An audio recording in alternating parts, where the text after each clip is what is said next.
Marian ഉടമ്പടി ധ്യാനത്തിലേക്ക് നമ്മൾ ഭക്തിപൂർവ്വം പ്രവേശിക്കുകയാണ്. ഈശോയോട് നമുക്ക് ഹൃദയത്തിൽ നന്ദി പറയാം. ഏറെ പ്രത്യേകമായിട്ട് നമ്മളെ തിരഞ്ഞെടുത്ത് ഈ ആലയത്തിന് ചുറ്റും ഒരുമിച്ച് കൂട്ടിയ ദൈവപിതാവിൻ്റെ സ്നേഹത്തിന് നമുക്ക് ഹൃദയത്തിൽ നന്ദി പറയാം. ഏറെ പ്രത്യേകമായിട്ട് നാളിതുവരെ കൃപാസനത്തിൽ വന്ന് മരിയൻ ഉടമ്പടിയെടുത്ത് പ്രാർത്ഥിച്ചു പോയിട്ടുള്ള ഓരോ മക്കളെയും അവരുടെ കുടുംബങ്ങളെയും സ്ഥാപനങ്ങളെയും ഈ അൾത്താരയിൽ സമർപ്പിച്ച് നമുക്ക് ഒരു നിമിഷം പ്രാർത്ഥിക്കാം. ഈ ധ്യാനം നയിക്കാൻ പോകുന്ന ബഹുമാനപ്പെട്ട VP ജോസഫ് അച്ഛനിലൂടെ അച്ഛൻ്റെ അധരത്തിൽ നിന്ന് പുറപ്പെടുന്ന ഓരോ വാക്കും വചനവും നമ്മുടെ ഹൃദയത്തിൽ അത് വിശുദ്ധീകരണത്തിന് കാരണമാകുവാനും നമ്മളെ ഒരു പുതിയ സൃഷ്ടികളാക്കി രൂപാന്തരപ്പെടുവാനും അത് ഇടയാക്കണമേ എന്ന് ഒരു നിമിഷം പ്രാർത്ഥിക്കാം.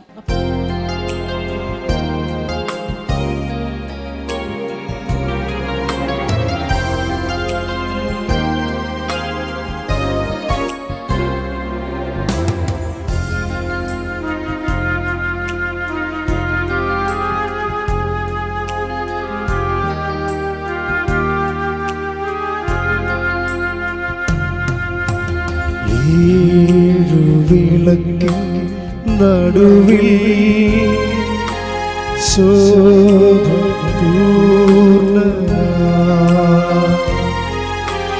ഭാരത്തു പൊൻകച്ചയണിഞ്ഞും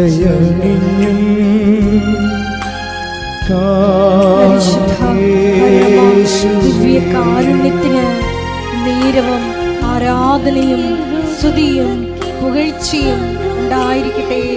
പരിശുദ്ധ പരമ ദിവ്യകാരുണ്യത്തിന് നേരവും ആരാധനയും സ്തുതിയും പുകഴ്ചയും ഉണ്ടായിരിക്കട്ടെ. പരിശുദ്ധ പരമ ദിവ്യകാരുണ്യത്തിന് നേരവും ആരാധനയും സ്തുതിയും പുകഴ്ചയും ഉണ്ടായിരിക്കട്ടെ.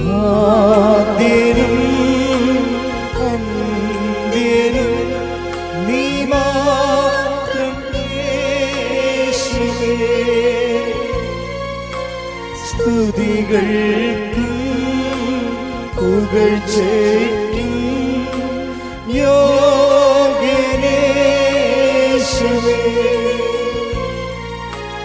ആരാധന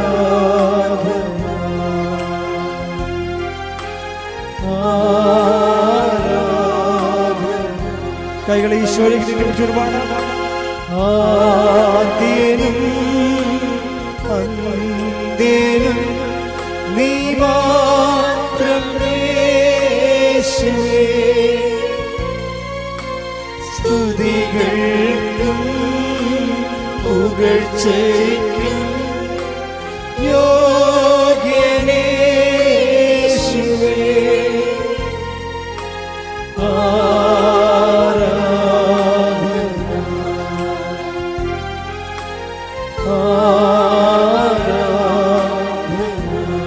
സ്തുതിക്കട്ടെ. ഹല്ലേലൂയ ഹല്ലേലൂയ ഹല്ലേലൂയ. യേശുവേ ആരാധന ആരാധന യേശുവേ നന്ദി യേശുവേ ആരാധന മഹത്വം മഹത്വം ആരാധന ആരാധന ഹല്ലേലൂയ യേശുവേ നന്ദി യേശുവേ ആരാധന ഹല്ലേലൂയ.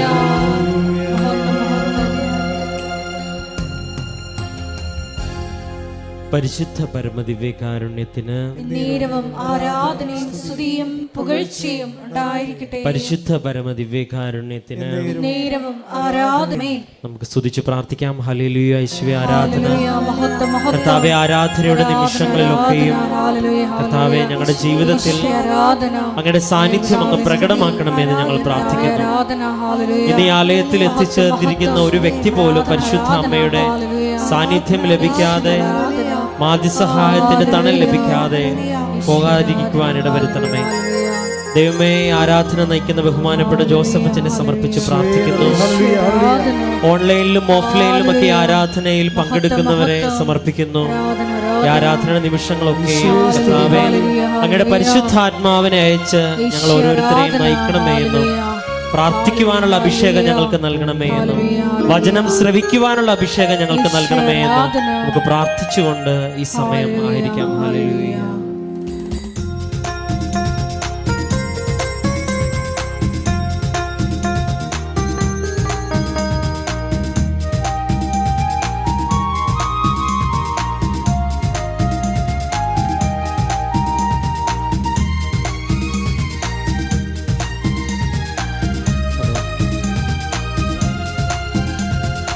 ആരാധിക്കാം, നമുക്ക് ആരാധിക്കാം, മാലാഖമാരൊന്നിച്ച് ആരാധിക്കാം. ആരാധിക്കാം, നമുക്ക് ആരാധിക്കാം, മാലാഖമാരോടൊത്ത് ആരാധിക്കാം. ആരാധിക്കാം, നമുക്ക് ആരാധിക്കാം, ആത്മാവിൻ ശക്തിയോടെ ആരാധിക്കാം. ആരാധിക്കാം, നമുക്ക് ആരാധിക്കാം, ആത്മാവിൻ ശക്തിയോട് ആരാധിക്കാം. ദാനിയേലോ സിംഹക്കുഴിയിൽ ആരാധിച്ചപ്പോൾ, അപ്പോസ്തലർ ജയിലുകളിൽ ആരാധിച്ചപ്പോൾ, ദാനിയേലോ സിംഹക്കുഴിയിൽ ആരാധിച്ചപ്പോൾ, അപ്പോസ്തലർ ജയിലുകളിൽ ആരാധിച്ചപ്പോൾ, ദൈവജനം രക്തം ചിന്തി ആരാധിച്ചപ്പോൾ, കഷ്ടതയിൽ ഞങ്ങളങ്ങേ ആരാധിക്കുന്നു. ദൈവജനം രക്തം ചിന്തി ആരാധിച്ചപ്പോൾ, കഷ്ടതയിൽ ഞങ്ങളങ്ങേ ആരാധിക്കുന്നു. ആരാധിക്കാം, നമുക്ക് ആരാധിക്കാം, മാലാഖമാരൊന്നിച്ച് ആരാധിക്കാം. ആരാധിക്കാം, നമുക്ക് ആരാധിക്കാം, ആത്മാവിൻ ശക്തിയോടെ ആരാധിക്കാം. സ്തുതിച്ച് പ്രാർത്ഥിക്കാം. Hallelujah, hallelujah. ഈശോയെ, മാതാവിന്റെ ജനനത്തിന്റെ നാളിൽ ഒരുങ്ങിക്കൊണ്ടിരിക്കുന്ന ദിവസങ്ങളിൽ മരിയൻ ഉടമ്പടിയെടുത്ത് പ്രാർത്ഥിക്കുന്ന ഞങ്ങൾ ഓരോരുത്തരെയും വ്യക്തിപരമായി ദൈവമാതാവിന്റെ മധ്യസ്ഥയിൽ ദിവ്യകാരുണ്യ സന്നിധിയിൽ സമർപ്പിച്ചു പ്രാർത്ഥിക്കുന്നു. ഉടമ്പടി നിബന്ധനകള് പരിശുദ്ധ അമ്മയെ പോലെ വിശ്വസ്തതാപൂർവം വചനം ജീവിതത്തിൽ പ്രാർത്ഥിച്ചുകൊണ്ട് പ്രവർത്തിച്ചുകൊണ്ട് മുന്നേറുവാൻ ഈ ആരാധനയിലൂടെ ഞങ്ങളെ അഭിഷേകം ചെയ്യണമേ. ഹല്ലേലൂയ. മഹത്വം, മഹത്വം. ആരാധന, ആരാധന. ആദ്യ സഭവാണിൻ മുൻപിൽ ധീരതയോടെ ഹല്ലേലൂയ ഗീതം പാടി ആരാധിച്ചപ്പോൾ,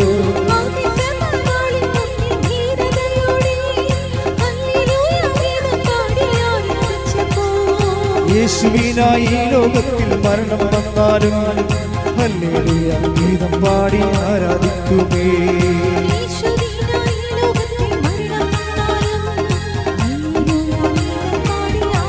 കൈകൾ ഉയർത്തി ആരാധിക്കാം, നമുക്ക് ആരാധിക്കാം, മാലാഖമാരൊന്നിച്ച് ആരാധിക്കാം. ആരാധിക്കാം, നമുക്ക് ആരാധിക്കാം, ആത്മാവിൻ ശക്തിയോടെ ആരാധിക്കാം. ആരാധിക്കാം, നമുക്ക് ആരാധിക്കാം, മാലാഖമാരൊന്നിച്ച് ആരാധിക്കാം.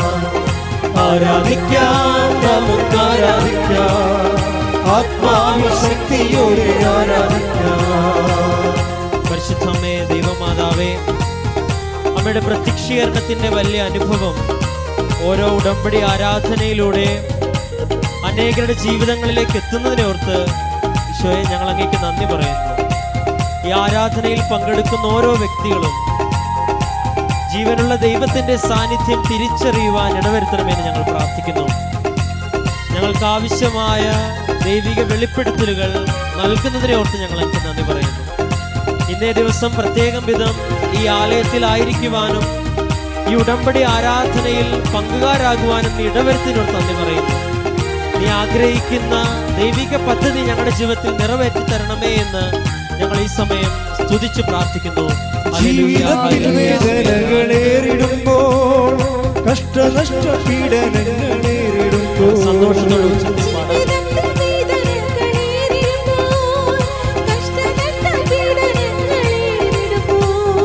പീഡിതർക്ക് രാജ്യം നൽകും സ്വർഗനാഥനെ നന്ദി ചൊല്ലി ആരാധിക്കുമേ.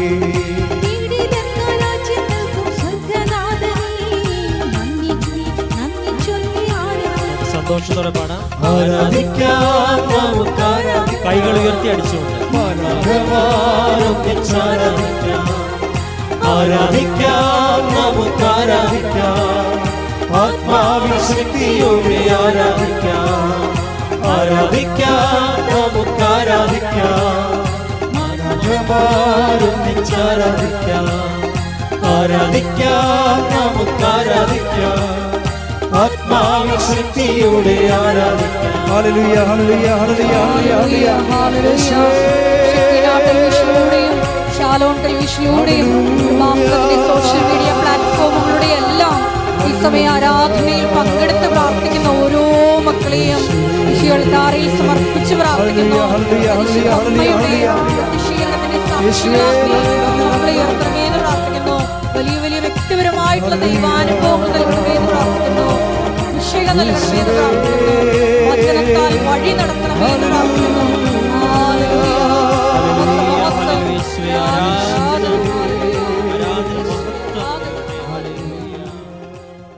പരിശുദ്ധ പരമദിവ്യകാരുണ്യത്തിന് ഇവിടെ നമുക്കറിയാമല്ലോ, ഉടമ്പടി ഒരു പ്രാർത്ഥനാ രൂപം എന്നതിനേക്കാളുപരി ഒരു പ്രവൃത്തിയുന്മുഖ പ്രാർത്ഥനാ പദ്ധതിയാണ്. എന്താണ് ഉടമ്പടി? ഒരു പ്രവൃത്തിയുന്മുഖ പ്രാർത്ഥനാ പദ്ധതി. അപ്പോൾ ഇതൊരു പ്രാർത്ഥനാ പദ്ധതിയാണ്, അല്ലെങ്കിൽ ഒരു പ്രവൃത്തിയുന്മുഖ പ്രാർത്ഥനയാണ്. ഇത് ക്രാക്കാകണത് നമ്മൾ അത് ഉടമ്പടി എക്സിക്യൂട്ട് ചെയ്യുമ്പോഴാണ്, പ്രവർത്തിക്കുമ്പോഴാണ്. ബൈബിൾ പറയണത് 3 തരത്തിൽ നമുക്ക് ഉടമ്പടിയെ സമീപിക്കാമെന്ന് പറയണം. 3 തരത്തിൽ പ്രവർത്തിക്കാം. നമുക്കറിയാമല്ലോ, എൻ്റെ ബേസിക് ടേം എന്താണ്? ഉടമ്പടിയെ അവൻ പറയണത് പോലെ ചെയ്യുക. അതാണ് മാതാവിൻ്റെ മധ്യസ്ഥത്തിൽ ഈശോ പറയണത് പോലെ ചെയ്യുകയാണ് ഉടമ്പടി. ഇനി ഈശോ പറയണ പോലെ ഈ യോഹന്നാൻ 2:5 അത് വചനം 1 വായിച്ചേ. അവൻ്റെ അമ്മ പരിചാരകരോട് പറഞ്ഞു, അവൻ നിങ്ങളോട് പറയുന്നത് ചെയ്യുവിൻ. അപ്പം അവൻ നിങ്ങളോട് പറയുന്നത് ചെയ്യുവിൻ. ഇതിൻ്റെ ആദ്യ വെളിപാടെന്ന് പറഞ്ഞത്, ഇതിൻ്റെ കന്യ വെളിപാടായിട്ട് നമുക്ക് ആദ്യം അമ്മ പറഞ്ഞത് അവർക്ക് വീഞ്ഞില്ല എന്നുള്ള സാഹചര്യം, കുടുംബത്തിൻ്റെ ഒരു ഇല്ലായ്മയുടെ സാഹചര്യമാണ്. ഉടമ്പടി കുടുംബത്തിൻ്റെ ഇല്ലായ്മ പരിഹരിക്കുന്ന, എന്ത് തരത്തിലുള്ള ഇല്ലായ്മയായാലും അത് പരിഹരിക്കുന്ന ഒരു പദ്ധതിയാണ്. കുടുംബത്തിൻ്റെ ഇല്ലായ്മ പരിഹരിക്കുന്ന പദ്ധതിയാണ് ഉടമ്പടി. അപ്പോൾ ആ കുടുംബത്തിൽ ചെന്നപ്പോൾ അവിടുത്തെ പ്രശ്നം, അവരൊരു അപമാനകരമായ പ്രശ്നം അനുഭവിക്കാൻ പോയിരുന്നു. നാട്ടുകാരവരെ ക്ഷണിച്ച് വരുത്തിയവരെ അപമാനിച്ച് വരേണ്ട ഒരു അവസ്ഥ വന്ന് വീഞ്ഞ് തീർന്നു പോയി. അപ്പം അങ്ങനെ ഒരു മാനസിക പ്രയാസമുണ്ട്. അത് ശാരീരിക പ്രയാസവും രോഗവും കാര്യങ്ങളൊന്നും അല്ല, ഒരു മാനസിക പ്രശ്നമാണ് കുടുംബത്തിലെ മാതാവ് ആദ്യം അഡ്രസ്സ് ചെയ്യണത്. അപ്പോൾ നിങ്ങൾ മാനസിക പ്രശ്നം എന്ന് പറയുമ്പോൾ ഭ്രാന്തല്ലേ മനസ്സിലുണ്ടാകുന്ന പ്രശ്നം. ഇപ്പോൾ ഒരു പരാജയം വന്നാൽ നമുക്ക് വിഷമം ഉണ്ടാകത്തില്ലേ? പരീക്ഷയ്ക്ക് തോറ്റാൽ നമുക്കൊരു പ്രശ്നം ഉണ്ടാകും. പരീക്ഷയ്ക്ക് തോറ്റാൽ എന്ത് പ്രയാസമാണ് നമുക്കുണ്ടാകണത്? പരീക്ഷയ്ക്ക് തോറ്റെന്നുള്ള പ്രയാസം അത് നമ്മുടെ സ്വകാര്യമാണ്, അത് നമുക്ക് തന്നെ സഹിച്ച് തീർക്കാം. ഇതില്ല, ആൾക്കാർ നമ്മളോട് ചോദിക്കത്തില്ലേ, ജയിച്ചില്ല എന്ന് ചോദിക്കത്തില്ലേ? അപ്പം സമൂഹം അടിച്ചേൽപ്പിക്കണ ഒരു മാനസികാഘാതമുണ്ട്. നാട്ടുകാരെന്ത് പറയുമെന്ന് പറയണില്ല, നാട്ടുകാരെന്ത് പറയും. അപ്പം നമ്മളവർക്കോ നാട്ടുകാരെ വാഴൊക്കെ പുറത്താൻ പറ്റുക? അതൊക്കെ തിരക്കിട്ട് വല്ല കാര്യം ഉണ്ടെന്ന് വെച്ച് കഴിഞ്ഞാൽ കാര്യം ഉണ്ടെന്നാണ് പറയണത്, മാതാവ് പറയണത്. നാട്ടുകാർ നിങ്ങളെക്കുറിച്ച് എന്തെങ്കിലും പറഞ്ഞാൽ നിങ്ങളുടെ ഈ ആൾക്കാരെന്താ നാട് വിട്ടു പോയെന്ന് പറയണത്, ആ നാട്ടിൽ ജീവിക്കാൻ പറ്റാത്ത സാഹചര്യം വരുമ്പോൾ അവർ അഡ്രസ്സ് പോകും. മനുഷ്യന് ഏറ്റവും പ്രധാനപ്പെട്ടതാണ് അവരുടെ അഡ്രസ്സെന്ന് പറയണത്. നമ്മുടെ നാട്ടിൽ ജീവിക്കാൻ പറ്റാത്ത നമ്മുടെ ഫെയിം പോയാൽ നമ്മളെക്കുറിച്ച് വിലയില്ലേ, വിലയും നിലയും എന്നൊക്കെ പറയത്തില്ലേ? ആൾക്കാർ ഇതിനു വേണ്ടിയല്ലേ ജീവിക്കണത്, ഒരു വിലയും നിലയൊക്കെ. അപ്പോൾ എന്തിനാണ് വിലയും നിലയും ഒക്കെ ആൾക്കാർ ഉണ്ടാക്കുന്നത്? അത് ആണ് നമ്മുടെ ഒരു ഭൗതിക സാഹചര്യമാണത്. നമ്മൾ മനുഷ്യരായ മാത്രം പോരാ, നമുക്കൊരു വിലയുണ്ടാകണം, പിന്നെന്താണ്, ഒരു നിലയുണ്ടാകണം. അപ്പോൾ ഇവിടെ വിലയും നിലയും പോകാൻ പോണ അവസ്ഥയാണ്. നാട്ടുകാരവരെ ഈ കനായിലെ കുടുംബത്തിൽ വീഞ്ഞു തീർന്നു പോകുമ്പോൾ അവിടെ വില പോകുന്നു, അവിടെ നില പോകുന്നു. പക്ഷേ നിൻ്റെ വിലയും നിലയും പോയാൽ അത് മനസ്സിലാക്കുന്നത് ആരായിരിക്കും? അമ്മയായിരിക്കും. അതാണ് ഉടമ്പടി. നിൻ്റെ നഷ്ടപ്പെട്ടു പോയ വിലയും നിലയും പരിശുദ്ധ അമ്മയിലൂടെ ദൈവം നിനക്ക് തിരിച്ചു തരാൻ പോകുന്നു. കൈയടിച്ച് ശ്രദ്ധിക്കട്ടെ.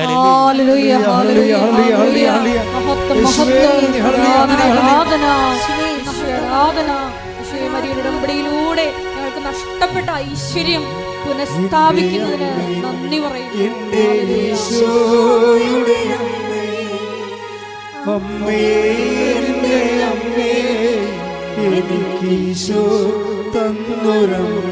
ഒരുമിച്ച് പാടുക. എൻ്റെ അമ്മേ, എൻ്റെ ഈശോയുടെ അമ്മേ, അമ്മേ, എൻ്റെ അമ്മേ, എനിക്ക് ഈശോ തന്നൊരമ്മേ.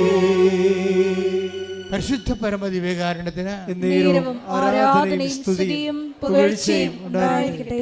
എന്തുമാത്രം മനുഷ്യരാണ് ഞങ്ങൾ നഷ്ടപ്പെട്ടു പോയ വിലയും ഞങ്ങൾ നഷ്ടപ്പെട്ടു പോയ നിലയും ഞങ്ങൾക്ക് അമ്മ തിരിച്ചു തന്നുവെന്ന് നമ്മുടെ സാക്ഷ്യപീഠത്തെ വന്ന് പറയണത്. എല്ലാ ദിവസവും പറയുകയല്ലേ ആൾക്കാരെ? എല്ലാ ദിവസവും ഇങ്ങനെ മാറി മാറി ആൾക്കാർ വന്ന് പറയുക, ഞങ്ങൾ നഷ്ടപ്പെട്ടു പോയ വില, ഞങ്ങൾ നഷ്ടപ്പെട്ടു പോയ നില അമ്മ ഞങ്ങൾക്ക് തിരിച്ചു തന്നു വന്നു. അപ്പം നമുക്കും പ്രത്യാശിക്കാം, നാളെയോ മറ്റന്നാളോ നിങ്ങളും നിങ്ങളുടെ വില നിലയും തിരിച്ചെടുത്തുകൊണ്ട് ദൈവം തിരിച്ചു തന്നുകൊണ്ട് നിങ്ങൾക്ക് ദൈവത്തെ സ്തുതിക്കാൻ പറ്റണം. അത് ഓർത്തുകൊണ്ട് സ്തുതിക്കട്ടെ. ഹല്ലേലൂയ, ഹല്ലേലൂയ, ഹല്ലേലൂയ, ഹല്ലേലൂയ.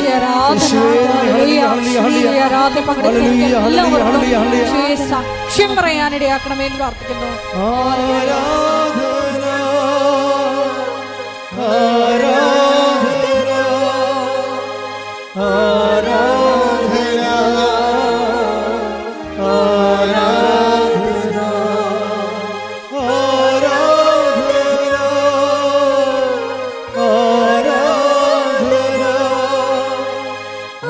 ആരാധന,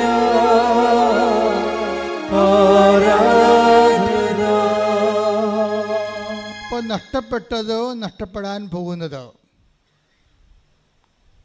അപ്പോൾ നഷ്ടപ്പെടാൻ പോകും നമ്മുടെ ഭാവി നമുക്ക് ഒരു എന്തെങ്കിലും തരത്തിലുള്ള ഒരു ആഘാതം വരാൻ പോകുന്നുണ്ടെങ്കിൽ ദൈവത്തിന് എപ്പോഴും നമ്മുടെ ഭാവിയെ ഇങ്ങനെ സുരക്ഷിതമാക്കണ കാണാം. നിൻ്റെ ഭാവി, വർത്തമാനം മാത്രമല്ല, നിൻ്റെ ഭാവിയെ ദൈവം സുരക്ഷിതമാക്കും. ആ വീട്ടിലൊരു ദുരന്തം, അല്ലെങ്കിൽ അമ്മ തന്നെ ഇവിടെ പ്രത്യക്ഷപ്പെട്ടപ്പോൾ എന്താ പറഞ്ഞത്? ദുരന്തം ഉണ്ടാകാൻ പോകുന്നു എന്നാണ്. ഇപ്പം ഭാവിയിൽ സംഭവിക്കാൻ പോണ കാര്യങ്ങളാണ്. അത് വ്യക്തിയായാലും ശരി, രാജ്യമായാലും ശരി, ഇനി ഭൂലോകം ആസകരമായാലും ശരി, വരാൻ പോകുന്ന ദുരന്തത്തെ പ്രതിരോധിക്കാൻ കൂടി ദൈവം അമ്മയ്ക്ക് ഉത്തരവാദിത്തം കൊടുത്തിട്ടുണ്ട്. അതുകൊണ്ട് നാളെ നിനക്കുണ്ടാകാൻ പോകുന്ന ദുരന്തങ്ങളെ, ദുഃഖങ്ങളെ അമ്മ ഇന്ന് പരിഹരിക്കുന്നതിൻ്റെ പേരാണ് ഉടമ്പടി. സ്തുതിക്കട്ടെ. ഹല്ലേലൂയ, ഹല്ലേലൂയ, ഹല്ലേലൂയ, ഹല്ലേലൂയ. ആരാധന, ഹല്ലേലൂയ, ഹല്ലേലൂയ. ഉടമ്പടി പ്രാർത്ഥനയിൽ അമ്മ ഉടനടി പരിഹാരമേകും. ഉടമ്പടി പ്രാർത്ഥനയിൽ അമ്മ ഉടനടി പരിഹാരമേകും. അവൻ പറയുന്നതും ചെയ്തിടും. ജീവിതം ധന്യമായി. അവൻ പറയുന്നതും ചെയ്തിടും. ജീവിതം ധന്യമായി. അതാണ് ഉടമ്പടിയുടെ ഒരു മർമ്മം എന്ന് പറഞ്ഞാൽ. അതാണ് എന്താണ്? അവൻ പറയുന്നത് പോലെ സ്വരത്തിൽ പറഞ്ഞേ ചെയ്യുവിൻ. ഇത് പുതിയ തലമുറയ്ക്ക് എന്നാ പറ്റി? പണ്ടൊക്കെ ആൾക്കാർ എന്തൊരു ഇടിമുഴക്കം പോലെ ആയിരിക്കും പറയണത്. ഞാൻ ചോദിക്കുന്നതൊക്കെ മറുപടി പറയായിരുന്നു. ഇപ്പോഴത്തെ ആൾക്കാർ ഞാൻ ചോദിക്കുന്ന ഉടമ്പടിയെക്കുറിച്ചുള്ള സാക്ഷരത നിങ്ങൾക്ക് കുറവാണ്. രണ്ട് കാര്യങ്ങൾ നിങ്ങൾ ചെയ്യണം. ഒന്ന്, പഴയ അച്ഛൻ്റെ ടോക്കുകളെല്ലാം കേൾക്കണം. കാര്യം ഉടമ്പടിയുടെ ബേസിക് റെവലേഷൻസ് എല്ലാം പഴയ ധ്യാനത്തിലാണ് കിടക്കുന്നത്. ഇതിപ്പോഴുള്ള എല്ലാം അപ്ഡേഷൻസ് അല്ലേ? ബേസിക് കഴിഞ്ഞിട്ട് പിന്നീടുള്ള അപ്ഡേഷൻസാണ് ഇപ്പോൾ വരണത്. ഇപ്പോഴുള്ള അപ്ഡേഷൻസിൻ്റെ ഗുണമെന്ന് പറയുന്നത് മേജർ പ്രോബ്ലംസ് ക്രാക്ക് ചെയ്യാൻ ഇപ്പോഴത്തെ പ്രിൻസിപ്പിൾസാണ് നല്ലത്. പക്ഷേ ബേസിക് പ്രോബ്ലംസ് ക്രാക്ക് ചെയ്യുന്നതിന് പഴയത് കേൾക്കണം, പഴയ ഉടമ്പടി കേൾക്കണം. അതിനകത്ത് ഓരോ വിഷയങ്ങളെക്കുറിച്ചും അത് വെളിപാടിൻ്റെ ആദ്യകാലമായത് കാരണം ഭയങ്കര പവർഫുള്ളായിരുന്നു ആ കാലങ്ങളിൽ. ഇന്ന് ആൾക്കാർ അതെല്ലാം അനുഷ്ഠിച്ച് അനുഭവം പ്രാപിച്ചെല്ലാം ആവേശിച്ചവരെ സാക്ഷ്യം പറയുന്നൊരു കാലമാണ്. അപ്പം നിങ്ങൾ പഴയതും പുതിയതും കേൾക്കണം. അപ്പോൾ മാത്രമേ നിങ്ങൾക്ക് ഇതിൻ്റെ അത് കാര്യം എപ്പോഴും ഇപ്പോൾ പുതിയൊരു കാര്യം ഇപ്പം ഞാൻ നിങ്ങളോട് പറയാം. ഇപ്പം നമുക്ക് ഇപ്പം അവൻ പറയണ പോലെ ചെയ്യുകയാണ് ഉടമ്പടി, അല്ലേ? നമുക്ക് 3 തരത്തിൽ ചെയ്യാവുന്നതാണ്. രാവിലെ അമ്മ പറഞ്ഞത് ഈ ഉടമ്പടി ധ്യാനത്തിൻ്റെ ഒരു പ്രശ്നം. ഇന്നലെ രാത്രി വരെ എൻ്റെ അലച്ചിലാണ്. അടുത്ത പ്രാവശ്യം എന്തായിരിക്കും അമ്മ പറയണത്? ഞാനെപ്പോഴും ജപമാല ചൊല്ലുമ്പോഴും വെറുതെ ഇരിക്കുമ്പോഴൊക്കെ ഉടമ്പടി ധ്യാനത്തെക്കുറിച്ചായിരിക്കും ചിന്തിക്കുന്നത്, പ്രാർത്ഥിക്കുന്നതും ആലോചിക്കുന്നതും. കുർബാന അർപ്പിക്കുമ്പോഴും എൻ്റെ മനസ്സിൽ ഉടമ്പടി ധ്യാനം ഉണ്ടാവും. കുർബാന അർപ്പിക്കുമ്പോഴും അവിടെ അച്ഛന്മാർ കുർബാന ചൊല്ലിക്കണമെങ്കിൽ ഞാൻ കുർബാന കൂടുമ്പോഴും എൻ്റെ മനസ്സിൽ ഞാൻ അപ്പ ഇപ്പം ക്രിസ്തുവിലൂടെ എന്നൊക്കെ പറഞ്ഞപ്പോൾ ഇന്ന് ഞാൻ പറഞ്ഞു അപ്പം ഈ കുർബാനയുടെ ഏറ്റവും ബെസ്റ്റ് ടൈമിലൊന്നാണ് ദൈവമേ ക്രിസ്തുവിൽ തന്നെ അങ്ങേക്ക് എന്ന് പറഞ്ഞ് കുർബാന പിതാവായ ദൈവത്തെ അർപ്പിക്കുന്ന സമയത്ത് അപ്പായെ വിളിച്ച് പ്രാർത്ഥിക്കാനാണ് സഭ പറയണത്. അപ്പായെ വിളിച്ച് സഭ പ്രാർത്ഥിക്കണം അപ്പോഴാണ്. അതിനുശേഷമാണ് പിന്നീട് സ്വർഗസ്ഥനായ പിതാവേ എന്ന് സഭ പ്രാർത്ഥിക്കണം. മനോഹരമായൊരു സമയമാണത്, ഒരു വല്ലാത്ത സമയം. ഇപ്പം അപ്പായുടെയൊക്കെ ക്രിസ്തുവിനെ സഭയ്ക്ക് കാഴ്ചവെക്കാനുള്ള ഏറ്റവും വലിയ കാഴ്ച, അതിനേക്കാൾ വലിയൊരു കാഴ്ച ഇനി ഒരു കാലത്തും സഭയ്ക്ക് അപ്പായ്ക്ക് കൊടുക്കാനുണ്ടാകത്തില്ല. എന്താണ്? അപ്പത്തിൻ്റെ വീഞ്ഞിൻ്റെ രൂപത്തിൽ സാന്നിധ്യം നൽകുന്ന ക്രിസ്തുവിനെ തന്നെ താങ്ക്സ് ഗിവിംഗ് ആയിട്ട്, യുക്രിസ്റ്റായിട്ട്, നന്ദിയായിട്ട്, സ്വത്രബലിയായിട്ട് അപ്പായ്ക്ക് സമർപ്പിക്കാം. അയ്യോ, അതിനുശേഷമാണ് സഭ അപ്പായുടെ പ്രാർത്ഥന പ്രാർത്ഥിക്കുന്നത്. സ്വർഗസ്ഥനായ ഞങ്ങളുടെ പിതാവേ, കുർബാനയുടെ അംശങ്ങൾ നമ്മൾ അറിയണമെങ്കിൽ എപ്പോഴും കുർബാനയെക്കുറിച്ച് നമ്മൾ ധ്യാനിച്ചുകൊണ്ടിരിക്കും. അത്രയ്ക്ക് മനോഹരം തന്നെയല്ല, അത്രയ്ക്ക് ഈടുള്ള അഭിഷേകം. എല്ലാ പ്രാർത്ഥനയ്ക്കും അഭിഷേകം ഉണ്ടെങ്കിലും കുർബാനയുടെ അഭിഷേകം എന്ന് പറയുന്നത് നമുക്ക് അതിനെ ദൈവം ഇനി ഒരിക്കലും കുർബാനയ്ക്ക് പകരം വേറെ ഒന്നും ചെയ്യത്തില്ല. അത്രയ്ക്ക് എല്ലാ മേഖലകളിലും അത് അഭിഷേകമാണ്. അതിൻ്റെ അന്തസത്ത പണ്ട് ഞങ്ങൾക്ക് അറിയത്തില്ലായിരുന്നു. ലത്തിയിലായാലും കുർബാന അർപ്പിച്ചുകൊണ്ടിരുന്നത്.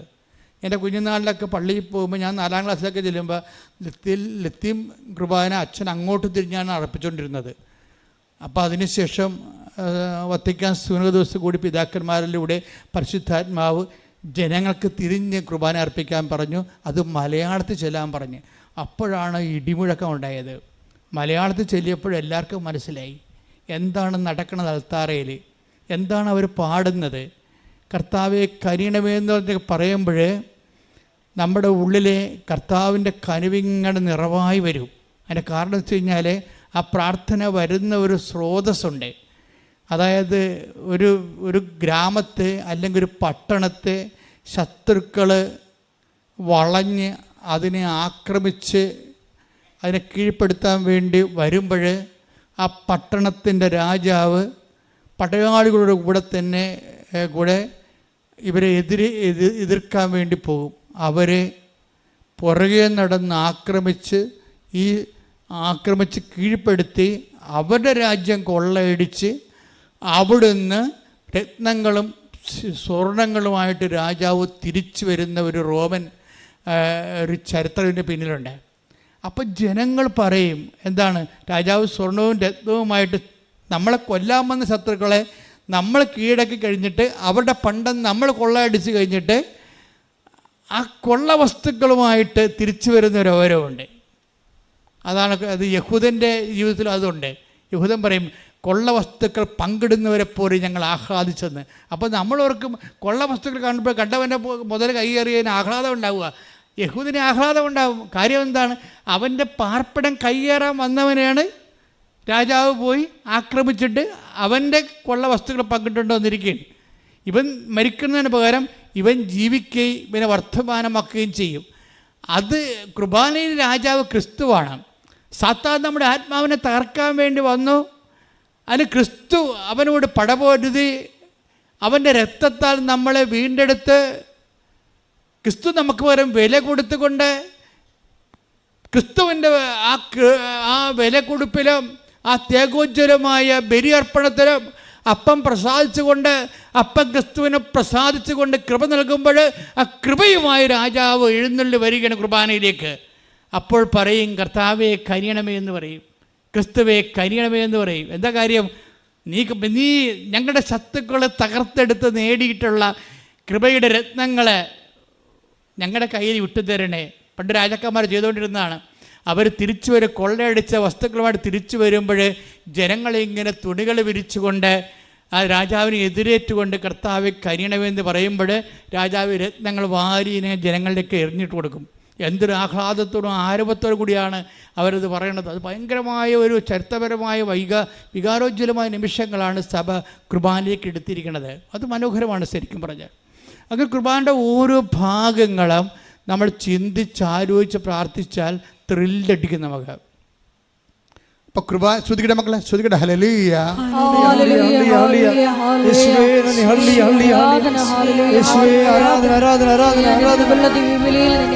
അനുഭവിച്ച് കുർബാനയിൽ പങ്കെടുക്കുവാനുള്ള വലിയ കൃപ ഞങ്ങൾക്ക് ഒരുമിച്ച് പാടാം. ശ്രുതികട ഹല്ലേലൂയ. ബലിവേദി ഞങ്ങൾക്കായി മുറിയും അപ്പമാണു നീ. ശ്രുതി പാടുക എല്ലാവരും. ദിവ്യകാരുണ്യമേ ബലിവേദി ഞങ്ങൾക്കായി മുറിയും അപ്പമാണു നീ. ജീവൻ സമൃദ്ധമായി ഉണ്ടാകുവാൻ നീയും മുറിക്കപ്പെടുന്നു. ജീവൻ സമൃദ്ധമായി ഉണ്ടാകുവാൻ നീയും മുറിക്കപ്പെടുന്നു. സ്വയമേ ശൂന്യമാകുന്നു. ഇതുപോലെ എല്ലാ ലിറ്റർജിക്കലായിട്ടുള്ള ആരാധനാക്രമ സംബന്ധമായ എല്ലാ വിഷയങ്ങളോടും നമുക്ക് സാങ്കേതിക ജ്ഞാനമല്ല വേണ്ടത്. നമുക്ക് വേണ്ടത് ബയോളജിക്കൽ റിലേഷനാണ്. ജൈവജ്ഞാനം വേണം. അതിൻ്റെ ഓരോ വിഷയങ്ങൾക്കും അതിൻ്റെ ജൈവപരതയുണ്ട്. അത് സ്പന്ദിക്കുന്നുണ്ട്. വികാരജ്വലമാണ് അതിൻ്റെ എല്ലാം. കുർബാനയൊക്കെ കർത്താവ് പാപത്തിൻ്റെ പരിഹാരമായിട്ട് ദൈവം കണ്ട നീതിയുടെ ഏറ്റവും വലിയ കാഴ്ചയാണ്. തന്നെ മുറിച്ച് കൊടുക്കേണ്ടി വന്നാൽ ആ അറ്റം വരെ പോയിക്കൊണ്ട് അത് ചെയ്തുകൊണ്ട് നിന്നെ സ്നേഹിക്കണം. ദൈവത്തിൻ്റെ സ്നേഹത്തിൻ്റെ ഹൃദയത്തിൻ്റെ സ്പന്ദനമാണ് കുർബാന. ശ്രുതികട ഹല്ലേലൂയ. ഹല്ലേലൂയ ഹല്ലേലൂയ ഹല്ലേലൂയ ഹല്ലേലൂയ. മഹത്വം മഹത്വം. നിന്നെ വീണ്ടെടുക്കുവാൻ ഏതറ്റം വരെ പോകുന്ന അവസാന താഴ് സമയം. നന്ദി പറയുന്നു. ശ്രുതികട ഹല്ലേലൂയ. ഹല്ലേലൂയ. എല്ലാവരും ശ്രുതിക്കട്ടെ, ശക്തമായി ശ്രുതിക്കട്ടെ, ഇടിമുഴക്കം പോലെ ശ്രുതിക്കട്ടെ.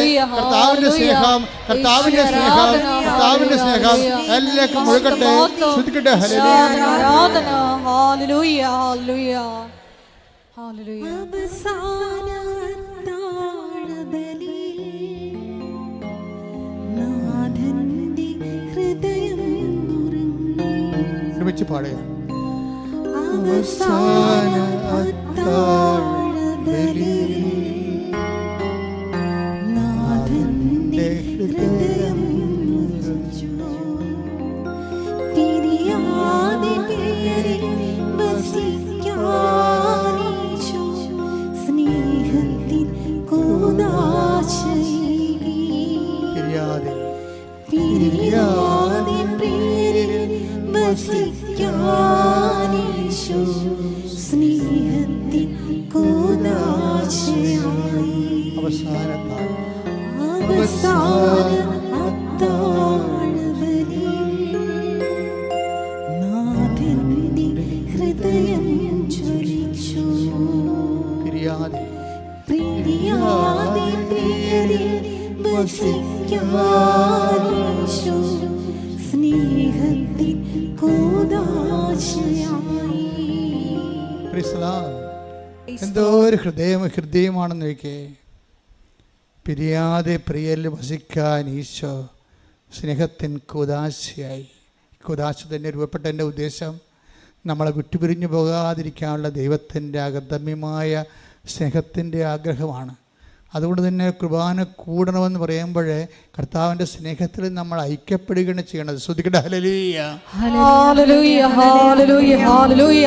മഹത്വം മഹത്വം ആരാധന ആരാധന. ഹല്ലേലൂയ ഹല്ലേലൂയ. മഹത്വം മഹത്വം ആരാധന ആരാധന. ഹല്ലേലൂയ. ഈശോയെ, ഞങ്ങൾ കുർബാന അഭിഷേകം നൽകണമേ. കുർബാന പോലും ശരിക്കും പരിശുദ്ധ കുർബാന പോലും എന്താണ്? കവനൻ്റാണ്, ഉടമ്പടിയാണ്. ഉടമ്പടി ഒരു പെർഫെക്റ്റ് ആൻഡ് പവർഫുൾ ഫോർമുലയാണ്. നിങ്ങളത് എങ്ങനെ അനുഷ്ഠിക്കുന്നു എന്ന് കാണാം. ഇപ്പോൾ കുർബാന തന്നെ എത്രയോ പേര് അനുഷ്ഠിക്കുന്ന വ്യത്യസ്തമായ അനുഭവങ്ങളല്ലേ. അതാണ് അച്ഛൻ ആദ്യമേ പറഞ്ഞത്. നിങ്ങളുടെ അറിവിന് ആനുപാതികമായിരിക്കും നിങ്ങളുടെ അനുഭവം. അറിവിന് ആനുപാതികമായിരിക്കും. ഉടമ്പടിയും അങ്ങനെ തന്നെയാണ്. ഉടമ്പടിയിൽ നിങ്ങൾക്ക് എന്ത് അറിവുണ്ട് അതനുസരിച്ച് അത് കറക്റ്റ് ആകത്തുള്ളൂ. ഉടമ്പടിയെക്കുറിച്ച് നിങ്ങൾക്ക് അറിവില്ല, നിങ്ങൾ ഉടമ്പടി ധ്യാനം കൂടുന്നില്ല. 2 കൊല്ലമായിട്ട് ഉടമ്പടി ധ്യാനം കൂടാത്ത ആൾക്കാരൊക്കെ അച്ഛനെ കാണാൻ വേണ്ടി ചീട്ടും കൊണ്ടുവരും. ഇന്നലെ ഒരു ചേട്ടൻ വന്നായിരുന്നു. അപ്പോൾ ഞാൻ ചോദിച്ചു, ഇത് തൻ്റെ ഉടമ്പടി അല്ലല്ലോ എന്ന് പറഞ്ഞു. അല്ല, ഭാര്യയുടേതാണ്. പിന്നെ അതാ സംഭവം. അയാളുടെ മുഖത്തിൽ നോക്കുമ്പോൾ അറിയാം അയാൾക്ക് ഉടമ്പടിയായിട്ട് ബന്ധമില്ലെന്ന്. ഒന്നും ചെയ്തില്ല. കാര്യം ഞാൻ അവിടെ കുടുംബമല്ലേ ഉടമ്പടി എടുത്ത്, ഭാര്യയല്ലേ ഉടമ്പടി എടുത്തിരിക്കണത്. അപ്പോൾ ഭർത്താവിന് അവകാശമുണ്ട്. പക്ഷെ അങ്ങനെ ഒരു അവകാശം പോരാ, അതൊരു സാങ്കേതികമായ അവകാശമാണ്. നിങ്ങൾക്കൊരു ബയോളജിക്കൽ റിലേഷൻ വേണം ഉടമ്പടിയുമായിട്ട്. ഇപ്പം ത്രേസിക്കുട്ടിയെന്ന് പറഞ്ഞൊരു മോള് സാക്ഷ്യം പറഞ്ഞ് അവിടെ വീട്ടിൽ എല്ലാവരും ഉടമ്പടി എടുത്തിട്ടുണ്ട്. ത്രേസിക്കുട്ടിയുടെ വിഷയം കുറച്ചുകൂടി സീരിയസ് ആയത് കാരണം അവർക്ക് എല്ലാവർക്കും തന്നെ ഉടമ്പടി എടുക്കാനുള്ള അഭിഷേകം കിട്ടിയ കാരണം എല്ലാവരും ഉടമ്പടി എടുത്തു. ഭർത്താവിന് ഉടമ്പടി എടുത്തതെങ്കിൽ വൈഫ് ചോദിക്കണം, എടോ താൻ എന്താണ് കർത്താവിനോട് പറഞ്ഞത്, അമ്മയോട് മധ്യസ്ഥ നിർത്തിക്കൊണ്ട് താൻ എന്തൊക്കെയാണ് ഏറ്റത് എന്ന് ചോദിക്കണം. അങ്ങോട്ടും ഇങ്ങോട്ടും ചോദിച്ചിട്ട് അത് മനസ്സിലാക്കിയിട്ട് ആ അറിവിന് ആനുപാതികമായിട്ടാണ് എല്ലാവരും ജീവിക്കണമെങ്കിൽ ഒറ്റ ഉടമ്പടിക്ക് എല്ലാവരും ഉടമ്പടി എടുത്ത പോലെയാകും. അതാണ് ഏറ്റവും മാതൃകാപരമായ സംഭവം. ഞാൻ പറഞ്ഞു, ഒരു വീട്ടിൽ ഒരു കാശ് രൂപ മതി ശരിക്കും പറഞ്ഞാൽ. പിന്നെ ബാക്കിയുടെ അച്ഛൻ കാണാൻ വരുമ്പോൾ കാശ് രൂപ വേറെ കൊടുക്കുന്നുണ്ട്, ഞാൻ തന്നെ കൊടുക്കുന്നുണ്ട് കാണാൻ വരുമ്പോൾ, ഇല്ലേ? ഇപ്പം അത് രണ്ട് കാശ് രൂപ നമുക്ക് കിട്ടണത്. നിങ്ങൾ അതായത് ഇവിടെ വെഞ്ചരിച്ച് വെച്ചിരിക്കണ, ഇവിടെ അകത്ത് നമ്മുടെ സ്റ്റോളിൽ കിടക്കണ എല്ലാം വെഞ്ചരിച്ച് വെച്ചതാണ്. ഉടമ്പടിയിൽ അച്ഛൻ ആൾക്കാരെ വരുമ്പോൾ ഞാൻ ആ പെർട്ടിക്കുലർ സബ്ജക്റ്റ് ഫോക്കസ് ചെയ്തുകൊണ്ട് സ്പെഷ്യലായിട്ട് അത് ബ്ലെസ് ചെയ്യും. ഉടമ്പടി കാശുരൂപം എന്ന് പറയണത് സർവസ്പർശിയായിട്ട് ദൈവത്തിൻ്റെ പ്രമാണമായിട്ട് നീ ഉടമ്പടി എടുത്ത ബന്ധമാണത്. അത് ആക്ടിവേറ്റ് ചെയ്യണത് വിശ്വാസ പ്രമാണത്തിലാണ് ആക്ടിവേറ്റ് ചെയ്യണത്. അത് ഏത് കാലത്തും അത് വർക്കൗട്ട് ചെയ്യും. അതുകൊണ്ടാണ് ഉടമ്പടി കാശുരം മിസ്സാകരുത്, ട്രാൻസ്ഫർ ചെയ്യരുതെന്ന് പറയും. കാര്യം ട്രാൻസ്ഫർ ചെയ്യാൻ മറ്റവർക്ക് അർഹതയില്ല. നിൻ്റെ മകളാണ്, അവർ യാത്രയാണ്, ഉടമ്പടി കാശിന് നീ കൊടുക്കരുത്. കാരണം അവൾക്കത് ഉടമ്പടി എടുത്തിട്ടില്ലെങ്കിൽ അത് പിടിക്കാനുള്ള അർഹത അവൾക്കില്ല. അതാണ് സംഭവം. പിന്നെ ഉടമ്പടി കാശുര നിങ്ങൾക്ക് നഷ്ടപ്പെട്ടു പോയാൽ, ഇൻ കേസ് ചിലർക്ക് നഷ്ടപ്പെട്ടു പോരെ, അപ്പോൾ പണ്ടത് ഞങ്ങൾ അഡ്മയർ ചെയ്യുമായിരുന്നു, ഇപ്പം അത് വിശ്വസിക്കുന്നില്ല. കാര്യം നഷ്ടപ്പെട്ടു പോയാൽ നിങ്ങൾ പറയും, ഇനി നിങ്ങൾക്ക് ഉടമ്പടി കാശുമില്ല, നിങ്ങൾക്കത് കാശുമില്ലാതെ തുടരാൻ പറ്റും, പക്ഷേ കാശുര വേണമെന്നുണ്ടെങ്കിൽ വേറെ ഉടമ്പടി എടുക്കാൻ പറയും. എന്താ കാര്യം? ആ ഉടമ്പടി കാശുരൂപമാണ് ഇതിൻ്റെ അകത്ത് മെയിനായിട്ടുള്ള മർമ്മം എന്ന് പറയണത്, ഉടമ്പടി തൈലവും. അപ്പം അത് ഈ വിഷയം രണ്ടും വേറെ കിട്ടത്തില്ല. എപ്പോഴും നമ്മൾ ശ്രദ്ധിക്കണം. ഈ നേർച്ച വസ്തുക്കളൊക്കെ ഉപയോഗിക്കുമ്പോൾ ഇപ്പോൾ ഉടമ്പടി തൈലം നിനക്ക് പാസ് ചെയ്യാമൊക്കെ പറ്റും, ആൾക്കാർക്ക് കൊടുക്കാൻ. നിനക്ക് ഉടമ്പടി എടുത്തിട്ടുള്ള വ്യക്തിയാണെങ്കിൽ നിനക്ക് ആൾക്കാർക്ക് അത് അപ്ലൈ ചെയ്യാൻ പറ്റും. കാര്യം നീയല്ലേ ഉടമ്പടി എടുത്തിരിക്കണത്. കൊടുത്തുവിടുക എന്നൊക്കെ പറഞ്ഞു കഴിഞ്ഞാൽ അത് എന്തുമാത്രം വർക്കൗട്ട് ചെയ്യുന്ന അറിയത്തില്ല. കാര്യം ഇതെല്ലാം വർക്കൗട്ട് ചെയ്യണത് ഉടമ്പടി ബേസ്ഡിലാണ് വർക്ക് ചെയ്യണത്. നീ ദൈവം എടുത്തിട്ടുള്ള നീ ചെയ്തിട്ടുള്ള ഉടമ്പടിയിൽ നിനക്കുള്ള കപ്പാസിറ്റി, കവനൻ്റ് കപ്പാസിറ്റി ഉണ്ട്. ആ കവനൻ്റ് കപ്പാസിറ്റി ഇല്ലാത്ത ആൾക്കാരെ അതെങ്ങനെ യൂസ് ചെയ്യണമെന്ന് നമുക്കറിയത്തില്ല. അപ്പം അതുകൊണ്ട് നിനക്കിപ്പോൾ രോഗികളെ കാണാം, നിനക്ക് അപ്ലൈ ചെയ്യാം. കാരണം നീ കർത്താവിൻ്റെ ഉടമ്പടിയിലുള്ള ആളാണ്. ഉടമ്പടി ഉണ്ടെന്ന് പറഞ്ഞ സ്റ്റാറ്റസാണ് ശരിക്കും പറഞ്ഞാൽ. ക്രിസ്ത്യൻ സ്റ്റാറ്റസിൽ ഏറ്റവും പോപ്പുലർ സ്റ്റാറ്റസ് എന്ന് പറയുന്നത് ഒരു സാക്രമെൻ്റ് സ്റ്റാറ്റസിനേക്കാൾ സാക്രമെൻ്റ് സ്റ്റാറ്റസ് ഒരു പ്രത്യേക ദൈവ വിളിക്ക് വേണ്ടിയുള്ളതാണ് സാക്രമെൻ്റ് സ്റ്റാറ്റസ്. ഉടമ്പടിയിലുള്ള കവനൻ്റ് സ്റ്റാറ്റസ് ഒരു പ്രത്യേക വിളിക്കല്ല, എല്ലാ വിളിയെയും സ്പർശിക്കുന്നതാണ്, എല്ലാ സാഹചര്യങ്ങളെയും സ്പർശിക്കുന്നതാണ്, എല്ലാ സിറ്റുവേഷനിലും നീ അനുഭവിക്കുന്ന സങ്കടങ്ങളെ അഡ്രസ്സ് ചെയ്യുന്നതാണ് കവനൻ്റ് സ്റ്റാറ്റസ് എന്ന് പറയുന്നത്. അതുകൊണ്ടാണ് ആ സ്റ്റാറ്റസ് പോകാതിരിക്കാൻ വേണ്ടി 2 ആഴ്ചയിൽ ഒരിക്കൽ നീ കുമ്പസാരിക്കണമെന്നൊക്കെ പറയും. കാര്യം 2-ാമത്തെ ഒഴിച്ച് നീ നിൻ്റെ കാരുണ്യ പ്രവൃത്തികളിലും അപ്പോസ്തല പ്രവൃത്തികളിലും നീ വളരെ ഫ്രഷ് ആയിരിക്കണമെന്ന് പറയും. അപ്പോസ്തല പ്രവർത്തനം കാരുണ്യ പ്രവൃത്തിയും ഉടമ്പടിയിൽ ഒരാളെ സ്റ്റാറ്റസ്കോ മെയിൻറ്റെയിൻ ചെയ്യണതിന് സഹായിക്കും. അവൻ്റെ ഉടമ്പടി കൃപാവരമില്ലേ, അതിൻ്റെ നിലനിൽപ്പ് സംരക്ഷിക്കുന്നതിന് സഹായിക്കുന്നതാണ് അപ്പോസ്തല പ്രവർത്തനങ്ങൾ. നമ്മളതിനെ സുവിശേഷ വേല എന്നൊക്കെ പറയും. പത്രം കൊടുക്കണില്ലേ, അത് അപ്പോസ്തല പ്രവർത്തനം. നിങ്ങൾക്ക് പ്രസംഗിക്കാൻ അറിയാൻ പാലാത്തത് കൊണ്ടാണ് 10,000-കണക്കിന് മനുഷ്യരുടെ സാക്ഷ്യങ്ങൾ നിങ്ങൾ കൈമാറുന്നത്. പ്രസംഗിക്കാൻ അറിയാൻ പാടില്ലാത്തവർക്ക് പത്രം മേടിച്ചു കൊടുക്കും. നമുക്ക് പ്രസംഗിക്കാൻ അറിയത്തില്ല, പ്രസംഗിക്കണമെങ്കിലും അതുപോലെ പ്രസംഗിക്കാൻ അറിയാവുന്നവർക്ക് നല്ലതാണ്. ചിലർ പ്രസംഗിക്കുകയും ചെയ്യുന്നുണ്ട്, ചിലർ പത്രം കൊടുക്കും, പ്രസംഗിക്കുകയും ചെയ്യും, അവരോട് സംസാരിക്കുകയും ചെയ്യും. അതാണ് അപ്പോസ്തല പ്രവർത്തനം എന്ന് പറയണത്. അപ്പോസ്തല പ്രവർത്തനം നീ പത്രം കൊടുക്കുകയും സംസാരിക്കുകയും ചെയ്യണമെങ്കിൽ, ഇപ്പോൾ ഈ ത്രേസ്യക്കുട്ടിയുടെ സാക്ഷ്യം അതാണ്.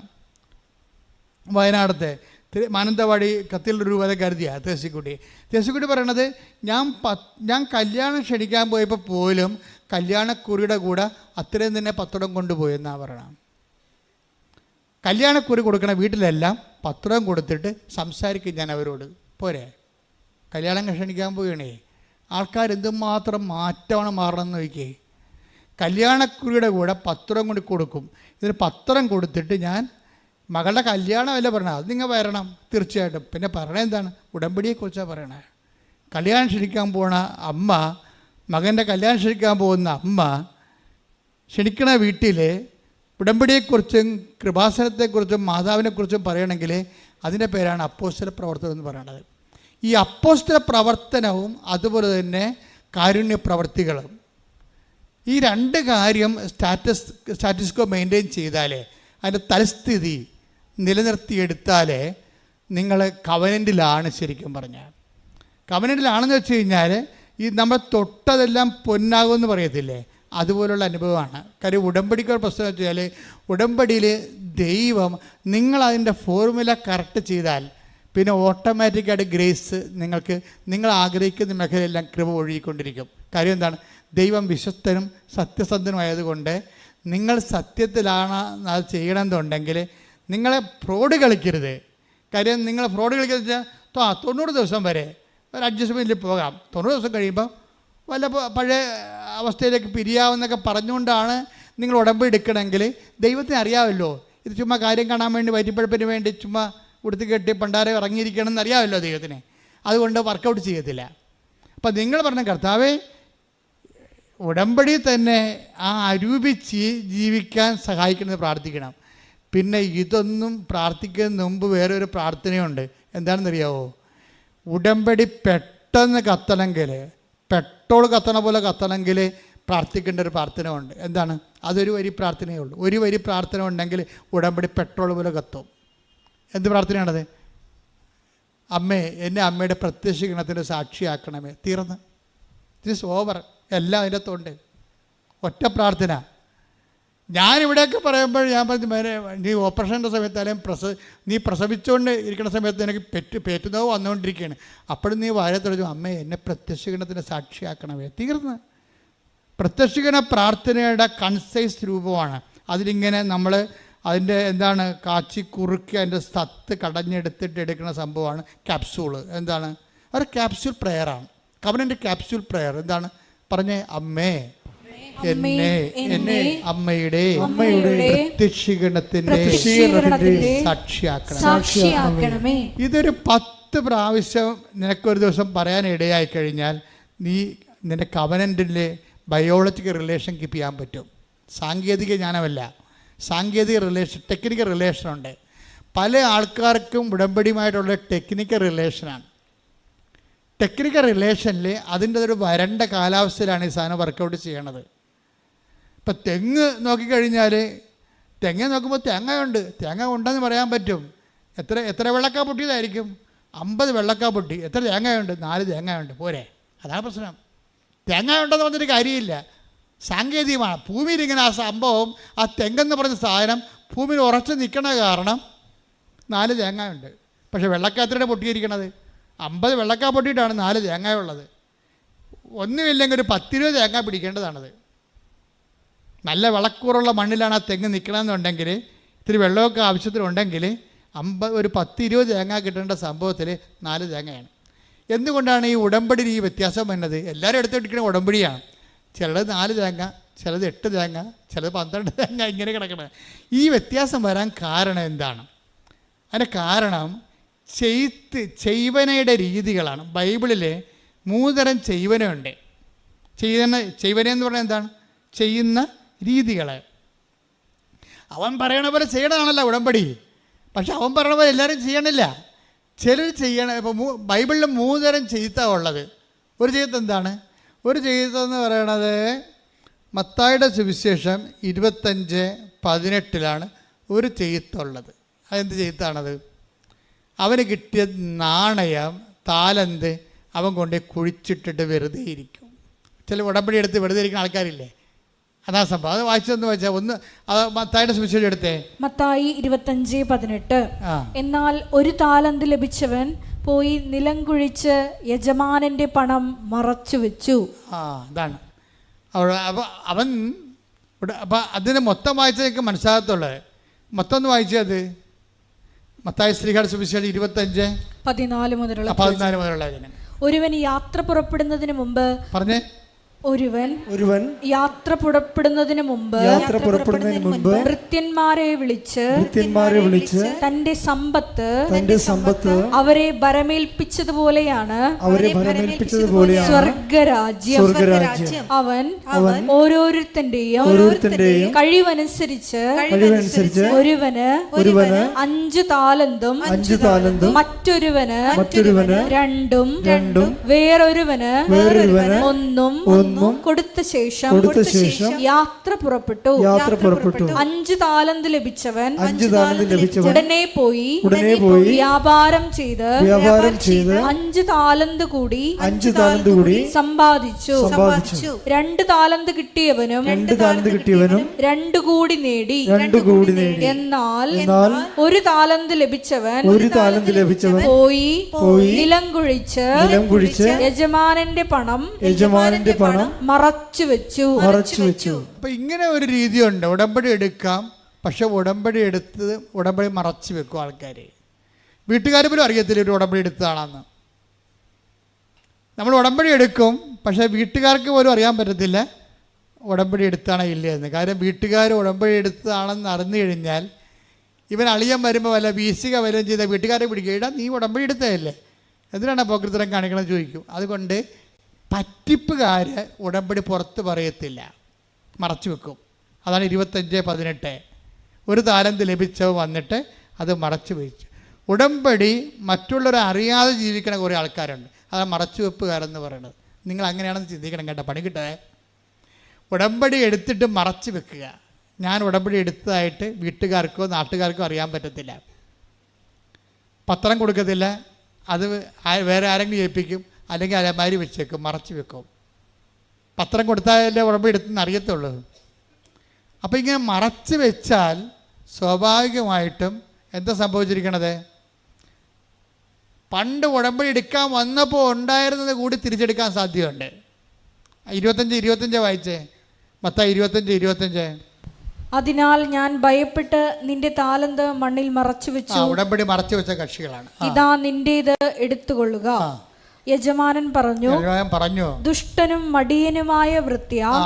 ഉടമ്പടി എടുത്തിട്ട് മറച്ചു വെക്കുകയോ പത്രം കൊടുക്കാതിരിക്കുകയോ അലമാരി വെച്ച് പൂട്ടുകയോ ചെയ്താൽ കേൾക്കണ ഇവിടെ കേട്ട ദുഷ്ടനും മടിയനുമായ വൃത്തിയ. ഞാൻ വിതയ്ക്കാത്തിടത്ത് നിന്ന് കൊയ്യുന്നവനും വിതറാത്തിടത്ത് നിന്ന് ശേഖരിക്കുന്നവനും. ഇത്രയും സാഹിത്യമൊന്നും പറയത്തില്ലെങ്കിലും നമ്മൾ തന്നെത്താൻ മനസ്സിൽ പത്രം കൊടുക്കണം, ഇത് ആരെക്കൊണ്ട് പറ്റുമെന്ന് ചോദിക്കും. മനസ്സിലായില്ലേ? ഇതാണ് സംഭവം. അതായത് വിതയ്ക്കാത്തിടത്ത് നിന്ന് കൊയ്യുന്നവനും വിതറാത്തിടത്ത് നിന്ന് ശേഖരിക്കുന്നതിനുമായ ആണെന്ന് നീ മനസ്സിലാക്കിയിരുന്നല്ലോ. അപ്പോൾ ഇതാ സംഭവം. ഉടമ്പടി എടുത്തിട്ട് ആക്ടിവേറ്റ് ചെയ്യാത്ത ആൾക്കാരുണ്ട്. അതാണ് ഒരു ഘടകം ആൾക്കാർ. അപ്പോൾ അവർ അവർ ബ്രാൻഡ് ചെയ്തിരിക്കുന്നത് എന്താണ്? ദുഷ്ടനും മടിയനുമായ ഭൃത്യ. അതുകൂടി എടുത്തിട്ട് അവൻ്റെ കൃപ കൂടി, ഉണ്ടായിരുന്ന കൃപ കൂടി എടുത്തു മാറ്റും. എപ്പോഴും നമ്മൾ ശ്രദ്ധിക്കേണ്ടതാണ്. അതാണ് ഞാൻ എപ്പോഴും പറഞ്ഞത്, നിങ്ങൾ ആലപ്പുഴ വന്ന് പണി മേടിക്കുന്നതെന്ന് പറഞ്ഞൊരു കാര്യം. വീട്ടിൽ കുത്തിയിരിക്കാൻ പാടില്ല. എന്തിനാണ് വണ്ടിക്കാശ് കാണുന്നത്? ആലപ്പുഴ വന്ന് എന്തിനാണ് പണി മേടിക്കണം എന്നൊക്കെ ഞാൻ പച്ചമലയാളത്തിൽ ചോദിക്കുന്ന കാര്യം എന്താണ്? ചില ആൾക്കാർ ടേസ്റ്റ് നോക്കാൻ വേണ്ടി ഉടമ്പടിയുടെ ഉപ്പ് നോക്കാൻ വേണ്ടി വരുമോ, എന്നിട്ട് അവരതൊന്നും ചെയ്യത്തുമില്ല.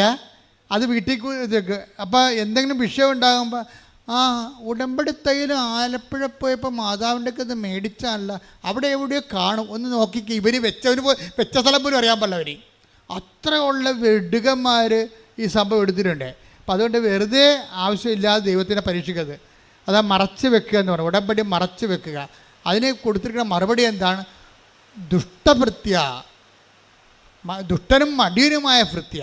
അപ്പോൾ ദുഷ്ടനും മടിയനുമായ ആൾക്കാർ, മടിയനെന്ന് പറയുന്നത് എന്താണ്? പ്രവർത്തിക്കാൻ കഴിവില്ലാതെ പ്രവർത്തിക്കാതിരിക്കുന്നവരാണ് മടിയന്മാരെന്ന് പറയണത്. അപ്പം മടിയന്മാർക്കുള്ളതല്ല, എന്നാലും ഉടമ്പടി ആർക്കുള്ളതാണ്? ഉത്സാഹിക്കുള്ളതാണ്. ഒന്ന് കൈപൊക്കിക്കേ. കർത്താവേ, ഉടമ്പടി ആചരിക്കാൻ, ഉടമ്പടി ആഘോഷിക്കാൻ എനിക്ക് ഉത്സാഹം നൽകണമേ.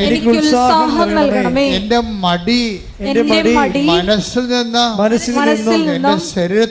എന്റെ ശരീരത്തിൽ നിന്നും മടിയെ നീ മാറ്റി അകറ്റണമേ. ശ്രദ്ധിക്കട്ടെ.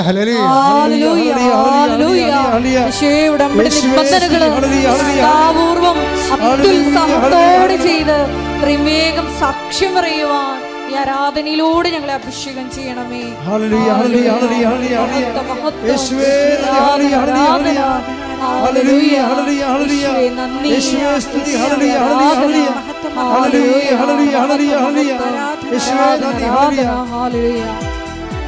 ഒരുമിച്ച് പാടുക.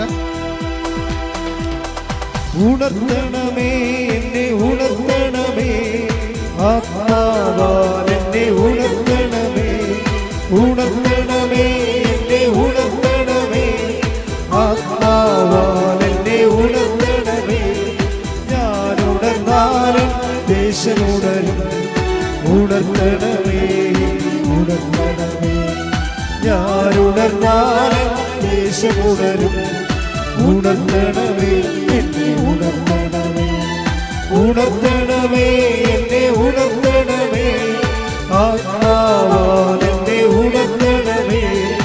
ഉണർത്തണമേ എന്നെ, ഉണർത്തണമേ ആത്മാവാൽ എന്നെ ഉണർത്തണമേ.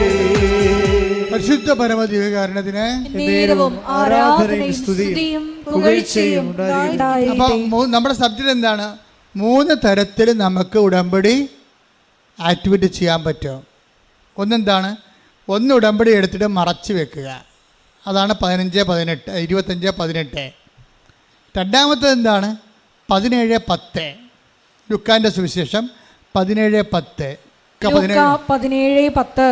ഇതുപോലെ തന്നെ നിങ്ങളും കൽപ്പിക്കപ്പെട്ടവയെല്ലാം ചെയ്തതിന് ശേഷം ഞങ്ങൾ പ്രയോജനമില്ലാത്ത ദാസന്മാരാണ് കടമ നിർവഹിച്ചതേയുള്ളൂ എന്ന് പറയുവിൻ. ഇത് ഒരു പ്രശ്നമാണ്. എന്നുവെച്ചാൽ ഇത് ഒരു ദാസൻ അയാൾ ചെയ്യേണ്ട കാര്യങ്ങൾ മാത്രം ചെയ്യുന്നതുണ്ട്. മറ്റേത് മറച്ച്, ആദ്യത്തെ കക്ഷി എന്താ ചെയ്തത്? മറച്ച് വെച്ചു, ഒന്നും ചെയ്തില്ല, മടിയനായിട്ടിരുന്ന്. ഇപ്പം ഇയാളെന്താ ചെയ്തിരിക്കണം? 17-10 അയാൾ ഇവിടുന്ന് പറഞ്ഞ കാര്യങ്ങളെല്ലാം ചെയ്തു. രോഗികളെ കാണാമില്ല, ഒരു കുഴപ്പമില്ല. പത്രം കൊടുക്കാമില്ല, പത്രം കൊടുത്ത് പെരുന്നാളിന് നോട്ടീസ് കൊടുക്കാൻ പോലെ ഓരോ പത്രം കൊണ്ട് കൊടുക്കും. കൽപ്പിക്കപ്പെട്ടു, ചെയ്തു, അത്രേ ഉള്ളൂ, തീർന്നല്ലോ. ഇത് ബയോളജിക്കല്ല, ടെക്നിക്കലാണ്. ഇതൊരു ജൈവപരമായ ഉടമ്പടിയല്ല. ശരിക്കും പറഞ്ഞാൽ ഇതൊരു സ്നേഹബന്ധത്തിൻ്റെ പേരിലുള്ളതല്ല, ഉടമ്പടി എടുത്തതിൻ്റെ പേരിലുള്ള കാട്ടിക്കൂട്ടലാണ്. ഉപവസിക്കാമല്ല, ഇത് ഉച്ചയ്ക്ക് ഞാൻ ഭക്ഷണം കഴിക്കണില്ല, തീർന്ന്. ഇങ്ങനെ എന്ത് പറയുന്നു അതനുസരിച്ചിട്ട് സ്നേഹമില്ലാതെ ചെയ്യുക. നിയമം എന്ത് പറയുന്നു, ഉടമ്പടി എന്ത് പറയുന്നു അതനുസരിച്ചിട്ട് ദൈവത്തോട് സ്നേഹമില്ലാതെ നിയമപരമായ ടെക്നിക്കലായിട്ട് സാങ്കേതികമായിട്ട് ഈ വിഷയം അങ്ങനെയുള്ള ഒരു 40% ആൾക്കാരുണ്ട് ഉടമ്പടി എടുത്തിരിക്കുന്നവർ. അവരിതെല്ലാം ചെയ്യും, പക്ഷേ വിത്തൗട്ട് ലവ്. കാര്യം ആ നിയമം തെറ്റിക്കരുതല്ലോ. അല്ലെങ്കിൽ ഇനിയിപ്പോൾ വിളക്കാൻ ചേക്കണ പാണ്ടാകുമോ, ഞാൻ ചെയ്തേക്കാം. വന്ന ആശുപത്രിയിൽ നിന്ന് അമ്മച്ചിയോട് ചോദിക്കണേ, വല്യമ്മച്ചി വന്നായിരുന്ന? വല്യമ്മ ആശുപത്രിയിലായിരുന്നു. ഇവർക്ക് ആശുപത്രി പോകാൻ കഴിയില്ല. ആശുപത്രി ആകുമ്പോൾ വേണമെങ്കിൽ 2 കിലോമീറ്റർ ഉണ്ടെങ്കിൽ ചിലപ്പോൾ ഈ ഗവൺമെൻറ് ആശുപത്രിയിലാകുമ്പോൾ ഇവിടെ സ്റ്റാറ്റസിന് പറ്റത്തില്ല. വീട്ടിലാണെങ്കിൽ വല്യമ്മച്ചി രോഗിയാണ്, പോയി കണ്ടെന്നായി. അതേസമയം തന്നെ അവരുടെ വീട്ടിൽ നടന്നാൽ പോയി ഒരു ബന്ധുപുറക്കൊരു വിസിറ്റുമായി. അപ്പോൾ അങ്ങനെ കുറേ ഗുണങ്ങളുണ്ട്. അപ്പോൾ അളന്നും തൂക്കിയും രോഗികളെ കാണുന്ന സാങ്കേതിക ഉടമ്പടിക്കാരുണ്ട്. അവിടെ ദൈവസ്നേഹമില്ല, ആ നിയമം പാലിക്കപ്പെട്ടതെല്ലാം ചെയ്യുക. അപ്പോൾ അങ്ങനെ ഒരു 40% പേരുണ്ട്. നിങ്ങൾ ഉടമ്പടി ലാഗാകാൻ കാരണം നിങ്ങളുടെ ഉടമ്പടി ചിലരുടേത് സാങ്കേതിക ഉടമ്പടിയാണ്. അവർ ചെയ്യുന്നില്ലെന്ന് ചോദിച്ചാൽ ചെയ്യുന്നുണ്ട്. അവിടെ ഉടമ്പടി ഇരിക്കണ ഇരിപ്പിൽ തന്നെ വെള്ളയായി, നീലയായി, ഇരിക്കണ ഇരിപ്പിൽ ഉടമ്പടി വെള്ളയായി, വേണമെങ്കിൽ ഉടമ്പടി സിൽവർ ഗ്രേയും ആവും. സാങ്കേതികമായിട്ട് മാറിക്കൊണ്ടിരിക്കും. അവർക്ക് ദൈവസ്നേഹത്തെ വളർച്ചയില്ല. നിയമപരമായി ചെയ്യാനുള്ള ചെയ്യുകയാണ്. അതാണ് 17:10 കൽപ്പിക്കപ്പെടെല്ലാം ചെയ്തതിന് ശേഷം അങ്ങനെ ഇരിക്കുന്ന ദാസന്മാരാണ്. ഇനി വേറെ ഒരു ദാസനുണ്ട് ബൈബിൾ പറയണം. അതെന്ന് പറയണത് നമ്മുടെ മത്തായി ശ്ലീഹയുടെ സുവിശേഷം 5:47 എടുത്തേ. മത്തായി 5:47. മത്തായി 5:47. മത്തായി 5:47. സഹോദരങ്ങളെ മാത്രമേ നിങ്ങൾ അഭിവാദനം ചെയ്യുന്നുള്ളൂവെങ്കിൽ വിശേഷവിധിയായി എന്താണ് നിങ്ങൾ ചെയ്യുന്നത്? നിയമപരമായിട്ടുള്ള കാര്യങ്ങള്, കൽപ്പിക്കപ്പെടെല്ലാം ചെയ്ത കാര്യങ്ങള്, സഹോദരനെ സ്നേഹിക്കുന്ന കാര്യമാണ് ഈ ദൈവം പറഞ്ഞിരിക്കുന്നത് വചനത്തിൽ, അല്ലേ? നീ നിന്നെപ്പോലെ തന്നെ നിന്റെ അയൽക്കാരനെ സ്നേഹിക്കുക. അപ്പം അത് അയൽക്കാരനെ സ്നേഹിക്കുന്നു, അത്രേ ഉള്ളൂ. പക്ഷേ അങ്ങനെയുള്ള സഹോദരൻ മാത്രമേ നീ അഭിവാദനം ചെയ്യുന്നുള്ളെങ്കിൽ പിന്നെന്ത് ചെയ്യണത്? വിശേഷവിധിയായി നീ എന്താണ് ചെയ്യണത്? അതാണ് ഉടമ്പടിയുടെ പ്രശ്നം. അത് ക്രാക്കാകണമെങ്കിൽ കാരണം അത് ക്രാക്കാകണമെങ്കിൽ കൽപ്പിക്കപ്പെട്ട ചെയ്താൽ മാത്രം പോരാ. പിന്നെ എന്ത് ചെയ്യണം? അവൻ പറയണ പോലെ ചെയ്യണമല്ല. അവൻ പറയണ പോലെ ചെയ്യുന്നതിൻ്റെ കൂട്ടത്തിൽ മൂന്ന് തരത്തിൽ ചെയ്യാൻ പറ്റും. ഒന്നെന്താണ്? ഒന്ന് 25:18 എന്താണ്? മറച്ചു വെക്കുക. ഉടമ്പടി പേപ്പർ വരെ അല്ലെങ്കിൽ പത്രം വരെ അലമാരി എടുത്ത് പൂട്ടി വെക്കുക, മറച്ചു വെക്കുക. രണ്ടാമത്തേത് എന്താണ്? രണ്ടാമത്തേത് കൽപ്പിക്കപ്പെടെല്ലാം ചെയ്യുക. അത് ലൂക്കാ 17:10. മൂന്നാമത്തേത് എന്താണ്? 5:47 മത്തായി ശ്ലീഹ 5:47 എന്താ പറയണത്? വിശേഷ വിധിയായി നിങ്ങൾ എന്താണ് ചെയ്യണത്? ഉടമ്പടി ഇത്തരം കാര്യങ്ങൾ കൃപാസനത്തിൽ പറഞ്ഞിട്ടുണ്ടെങ്കിലും ചില ആൾക്കാർ അവരാണ് ക്രാക്ക് ചെയ്യണത്. അവരാണ് അത് എപ്പോഴും നമ്മൾ ശ്രദ്ധിക്കണം. ഇപ്പോൾ ത്രേസ്യക്കുട്ടിയുടെ സാക്ഷ്യം എന്ന് പറയുമ്പോൾ ത്രേസ്യക്കുട്ടി കുഷ്ഠരോഗികളെ കാണാൻ പോകും. രോഗികളെ കാണാൻ പോകാൻ പറഞ്ഞിട്ടുണ്ടല്ലേ ഇവിടെ. അപ്പോൾ അവർ കുഷ്ഠരോഗികളെ കാണാൻ പോകുമ്പോൾ അവർ ചെയ്യണത് എന്താണെന്ന് അറിയാമോ? എല്ലാവരും കെട്ടിപ്പിടിച്ച് ഉമ്മ വെക്കും, എന്നിട്ട് പത്രം വായിച്ച് കേൾപ്പിക്കും, കണ്ണ് കാണാൻ. അതാണ് വിശേഷവിധി എന്ന് പറയണത്. വിഷയം പറ, നമ്മൾ ഇവിടുന്ന് പറഞ്ഞിട്ടില്ല കുഷ്ഠരോഗികളെ പിടിച്ച് കെട്ടിപ്പിടിച്ച് ഉമ്മ വെക്കണമെന്ന് ഞാൻ പറഞ്ഞിട്ടുണ്ടോ? ഇല്ല. പക്ഷേ ത്രേസ്യക്കുട്ടി അത് ചെയ്യുകയാണ്. എന്താ കാര്യം? അവർ ഫോളോ ചെയ്യണത് മത്തായി 5:47 എന്താണ്? വിശേഷ വിധിയായിട്ടാണ് ചെയ്യണത്. ഉടമ്പടി പല തരത്തിൽ ചെയ്യാൻ പറ്റും. നിങ്ങൾക്ക് ഉടമ്പടിയിൽ പുരോഗമനം ഉണ്ടാകണമെന്നുണ്ടെങ്കിൽ ദൈവത്തിന് തോന്നണം നിങ്ങൾ ദൈവവുമായിട്ടാണ് ഉടമ്പടി ചെയ്തിരിക്കണത്. അവർ ദൈവസ്നേഹം കൊണ്ട് വിശേഷ വിധിയായി ചെയ്തുകൊണ്ടിരിക്കും. അപ്പം വിശേഷ വിധിയായി ചെയ്താൽ എന്ത് പറ്റുമെന്ന് ചോദിച്ചാൽ, വിശേഷ വിധിയായി ചെയ്തു കഴിഞ്ഞാലുള്ള ഗുണമെന്ന് പറയണത് 1 താലന്ത് 10 ആകും, 2 താലന്ത് 4 ആകും, 5 താലന്തും. ഇപ്പം താലന്തിൻ്റെ കഥ പറയണില്ലേ? താലന്തിൻ്റെ കഥ പറയുമ്പോൾ കർത്താവ് എന്താ പറയണത്? ഒരു യജമാനൻ തൻ്റെ ഭൃത്യന്മാരെ വിളിച്ച് ഒരാൾക്ക് 5 താലന്ത് കൊടുത്തു. Take the word of God. വായിച്ചേ. മത്തായി 25:14. ഒരുവന് യാത്ര പുറപ്പെടുന്നതിന് മുമ്പ് ഭൃത്യന്മാരെ വിളിച്ച് തന്റെ സമ്പത്ത് അവരെ ഭരമേൽപ്പിച്ചതുപോലെയാണ് സ്വർഗരാജ്യം. അവൻ ഓരോരുത്തന്റെയും കഴിവനുസരിച്ച് ഒരുവന് 5 താലന്തും മറ്റൊരുവന് 2ഉം വേറൊരുവന് 1ഉം കൊടുത്ത ശേഷം യാത്ര പുറപ്പെട്ടു. Price the Lord. ഈ യാത്ര പുറപ്പെട്ടുള്ള യജമാനൻ ക്രിസ്തു തന്നെയാണ്. കർത്താവിൻ്റെ അവസാനകാല കഥകളാണിതെല്ലാം. മത്തായി 25 പറയുന്ന കന്യകമാരും അതുപോലെ തന്നെ താലന്തുമെല്ലാം ഈ കർത്താവിൻ്റെ മരണത്തിന് തൊട്ടടുത്ത മാസങ്ങളിൽ പറയുന്ന കഥകളാണ്. കർത്താവ് യാത്ര പുറപ്പെടാൻ പോകുന്നു. കർത്താവിൻ്റെ ഡെത്ത്, പാഷൻ കോൺഷ്യസ് ശക്തമാകുന്നുണ്ട് ശരിക്കും അവസാന കാലമാകുമ്പോൾ. ഇപ്പോൾ കർത്താവിനെ അറിയാൻ പറഞ്ഞതിനെക്കുറിച്ച്, തനിക്ക് സംഭവിക്കാൻ പോകുന്നത് എല്ലാം അറിയാമായിരുന്ന യേശു എന്നൊക്കെ ബൈബിൾ പറയുന്ന ആ അർത്ഥത്തിലാണ്. ഈ കഥകളൊക്കെ പറയുമ്പോൾ തന്നെ അതിൻ്റെ അകത്തൊരു ഡെത്ത് കോൺഷ്യസ് ഉണ്ട്, ഒരു പാഷൻ കോൺഷ്യസ്, തനിക്ക് സംഭവിക്കാൻ പോകുന്നത്. അതുകൊണ്ട് സമ്പത്തെല്ലാം ഏൽപ്പിച്ചിട്ട് യജമാനൻ യാത്ര പുറപ്പെടുകയാണ്. പക്ഷേ യാത്ര പുറപ്പെട്ടാലുള്ള ഗുണം എന്താണ്? ഒരു പോകുകയല്ല, തിരിച്ചു വരും. യജമാനൻ തിരിച്ചു വരും. അതാണ് ഈ ത്രേസ്യക്കുട്ടി സാക്ഷ്യം പറയുമ്പോൾ പറയണത്, കൃപാസനം, ഈ പുണ്യഭൂമി കർത്താവിൻ്റെ 2ാം വരവിനായി ഒരുക്കുന്ന പാഠശാല എന്ന് പറയും. ഞാനൊക്കെ ഈ ചേച്ചിക്ക് ഇത്രയും ഒരു ജ്ഞാനമൊക്കെ എവിടെ നിന്ന് കിട്ടിയെന്ന്, ഞങ്ങൾക്ക് പോലും ദൈവം ഞങ്ങളോട് പോലും അത് പറഞ്ഞിട്ടില്ല. ത്രേസ്യക്കുട്ടിയോട് പറഞ്ഞിട്ടുണ്ട്.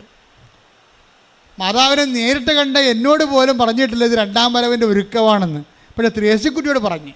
എന്താ? കയ്യിലിരിപ്പ് അതുകൊണ്ടാണ്, അവിടെ കയ്യിരിപ്പ് കൊണ്ടാണ്. കുഷ്ഠരോഗിനൊക്കെ പോയി കർത്താവാണെന്നും പറഞ്ഞ് കെട്ടിപ്പിടിക്കുകയാണ്. ത്രേസ്യക്കുട്ടി എന്താ സംഭവം എന്ന് പറഞ്ഞാൽ, അവർ കോഴിക്കോട് മെഡിക്കൽ കോളേജിൽ ഒരു സീനിയർ നേഴ്സിംഗ് അസിസ്റ്റൻ്റാണ്. അവർ.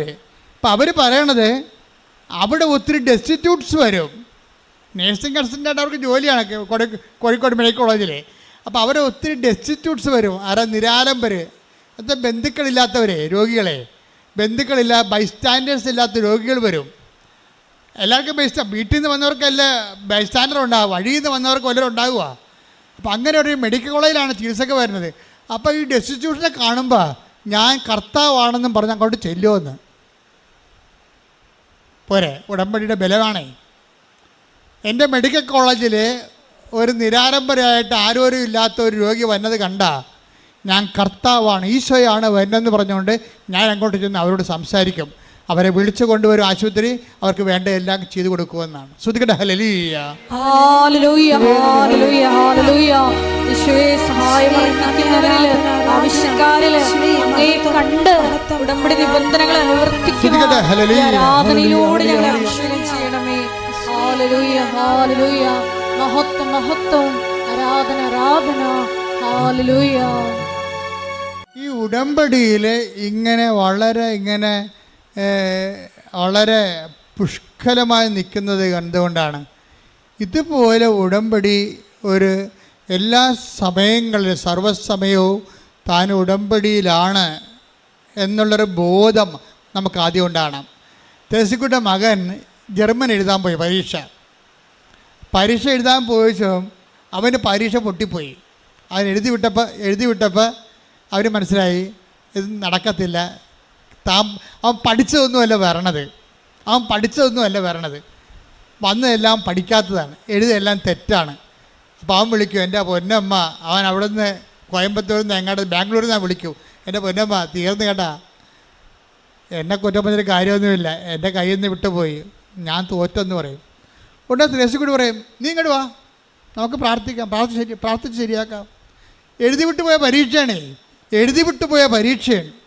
മകൻ ഇങ്ങനെ വിളിച്ച് പറയുമ്പോൾ പറയണം, നീ ഇങ്ങോട്ട് വാ, നമുക്ക് പ്രാർത്ഥിച്ച് ശരിയാക്കാം. എഴുതി വിട്ടുപോയ തോറ്റ പരീക്ഷ പ്രാർത്ഥിച്ച് ജയിപ്പിക്കാമെന്നാണ് ഇവർ പറയണത്. ഇത് കാര്യം അവിടെ കപ്പാസിറ്റി അതാണ്. അവർക്കറിയാം അവിടെ കൂടെ കർത്താവുണ്ടെന്ന്. മരിച്ചുയർത്തുന്നവനാണ് വിശ്വസിക്കുന്നത്. ഏത് മരണത്തിൽ നിന്ന് ജയിക്കുമെന്നറിയാം. അവർ പ്രാർത്ഥിച്ച ആ മകനെ ജയിപ്പിച്ച് 68% മാർക്ക് മേടിച്ച്. ശ്രുതികട ഹല്ലേലൂയ.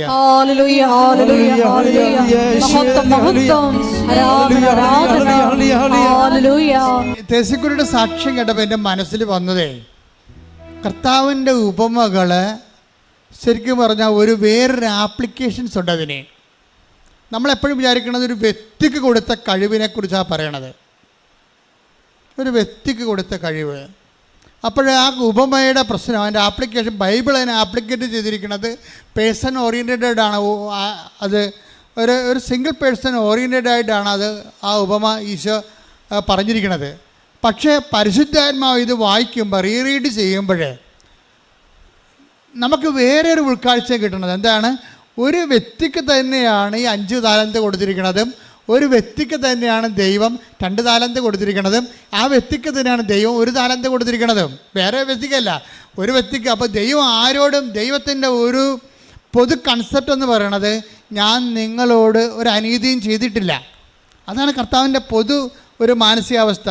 അപ്പം നിങ്ങളോർക്കും 5 താലന്ത് കിട്ടിയ ശരിയല്ലേ നിങ്ങൾ പറയണത്? അപ്പോൾ അത് ശരിയാണല്ലേ? അയാളെ കുഴിച്ചിട്ടല്ലേ എന്താ തെറ്റിരിക്കണത്? അയാൾക്ക് 1 കൊടുത്തോളൂ, അയാൾക്ക് ദൈവത്തിന് 5 കൊടുക്കാൻ പാടില്ല ഞാൻ എന്ന് ചോദിക്കും. നിങ്ങൾക്ക് ആ ഉപമ കേൾക്കുമ്പോൾ എന്ത് തോന്നും? ദൈവം ആ മനുഷ്യൻ 1 താലന്ത് കിട്ടിയവൻ അവൻ കുഴിച്ചിട്ട് അവന് 5 താലന്ത് കൊടുക്കാൻ പാടില്ല. ദൈവത്തിൻ്റെ കയ്യിൽ ഉണ്ടായിരുന്നില്ല. അവന് 5 മറ്റവന് 2 ഇവന് 1 കൊടുത്തതുകൊണ്ടല്ലേ അവൻ ഡിസ്കറേജ് ആയത് എന്ന് പറയാൻ നമുക്ക് പറ്റത്തില്ല. ആ ഉപമകളുടെ കിടപ്പ് വെച്ച് അതിൻ്റെ കോമൺ പ്രിൻസിപ്പിളിൽ കിടക്കുന്നത് ദൈവം കൊടുത്തു എന്നുള്ളതാണ്.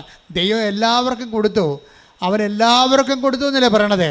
എല്ലാവരും കൊടുക്കുമ്പോൾ ഉണ്ടാകുന്ന പ്രശ്നം, ഒരു വ്യക്തിക്ക് കിട്ടുമ്പോഴേ അത് വിഷയബന്ധിയായിട്ടാണ് നമ്മൾ അതിനെ സമീപിക്കണമെന്നുണ്ടെങ്കിൽ അതിൻ്റെ അന്തരാർത്ഥം മനസ്സിലാകും. വ്യക്തിബന്ധിയായിട്ട് വരുമ്പോൾ ഒരു വ്യക്തിക്ക് 5, ഒരു വ്യക്തിക്ക് 3, ഒരു വ്യക്തിക്ക് 2, ഒരു വ്യക്തിക്ക് 1 എന്ന് പറയുമ്പോൾ സ്വാഭാവികമായിട്ടും അതിൻ്റെ അത് കുറേ ക്വസ്റ്റ്യൻസ് ബാക്കി അവശേഷിക്കും. ഇതങ്ങനെയല്ല. ദൈവത്തിൻ്റെ പൊതു സ്വഭാവം, ഞാൻ നിന്നോടൊരു അനീതിയും ചെയ്തിട്ടില്ല, നീ എന്നോട് 1 ദനാർക്ക് സംഭവിച്ചതല്ലേ, വാങ്ങിക്കൊണ്ട് പോവുക എന്ന് പറയുമ്പോൾ ദൈവം 1 താലന്ത് കൊടുത്തത് ഒരു നീതിയായിട്ടാണ് അത് അവിടെ വരണത്. ഞാൻ പറഞ്ഞു വരുന്നതിൻ്റെ കാരണം ത്രേസ്യക്കുട്ടി ചേർത്തതെന്ന് എഴുതാം. ത്രേസ്യക്കുട്ടിക്ക് ചില കാര്യത്തിൽ 5 താലന്ത് കിട്ടിയിട്ടുണ്ട്, ചില കാര്യത്തിൽ ത്രേസ്യക്ക് 2 താലന്ത് കിട്ടിയിട്ടുള്ളൂ, ചില കാര്യത്തിന് ത്രേസ്യക്കുട്ടിക്ക് 1 താലന്ത് കിട്ടിയിട്ടുള്ളൂ. നമുക്കൊക്കെ ഇങ്ങനെ സംഭവിച്ചിരിക്കണത്. ത്രേസ്യക്കുട്ടിക്ക് 5 താലന്ത് കിട്ടിയത് എവിടെയാണ്? അവരൊരു സീനിയർ നേഴ്സാണ്, ആവശ്യത്തിന് ശമ്പളം കിട്ടും, അവർക്ക് ജോലിയുണ്ട്, അതിന് 5 താലന്താണ്. ആ മേഖല ഒക്കെ അല്ലേ? 5 താലന്തുണ്ട് അവിടെ. രണ്ടാമത്തെ മേഖല 2 താലന്തുണ്ട്, അവർക്ക് 2 ആമക്കളുണ്ട്. പെൺമക്കളെ ഇനി കല്യാണം കഴിപ്പിച്ച് വിടാൻ വേണ്ടി മാത്രം അവർക്ക് പൈസ സമ്പാദിക്കേണ്ട കാര്യമില്ല, അത് പോസിറ്റീവാണ്, 2 താലന്താണ്. പക്ഷെ ഒരു കാര്യത്തിന് അവർക്ക് 1 താലന്തേ ഉള്ളൂ. എന്താ കാര്യം? 2 മക്കളെ കുഞ്ഞുങ്ങളായി ജനിച്ചപ്പോൾ തന്നെ ഭർത്താവ് മരിച്ചുപോയി. ഉണ്ടാ, അവിടെ 1 താലന്തേ ഉള്ളവർക്ക്. പിടിയിട്ടില്ലേ?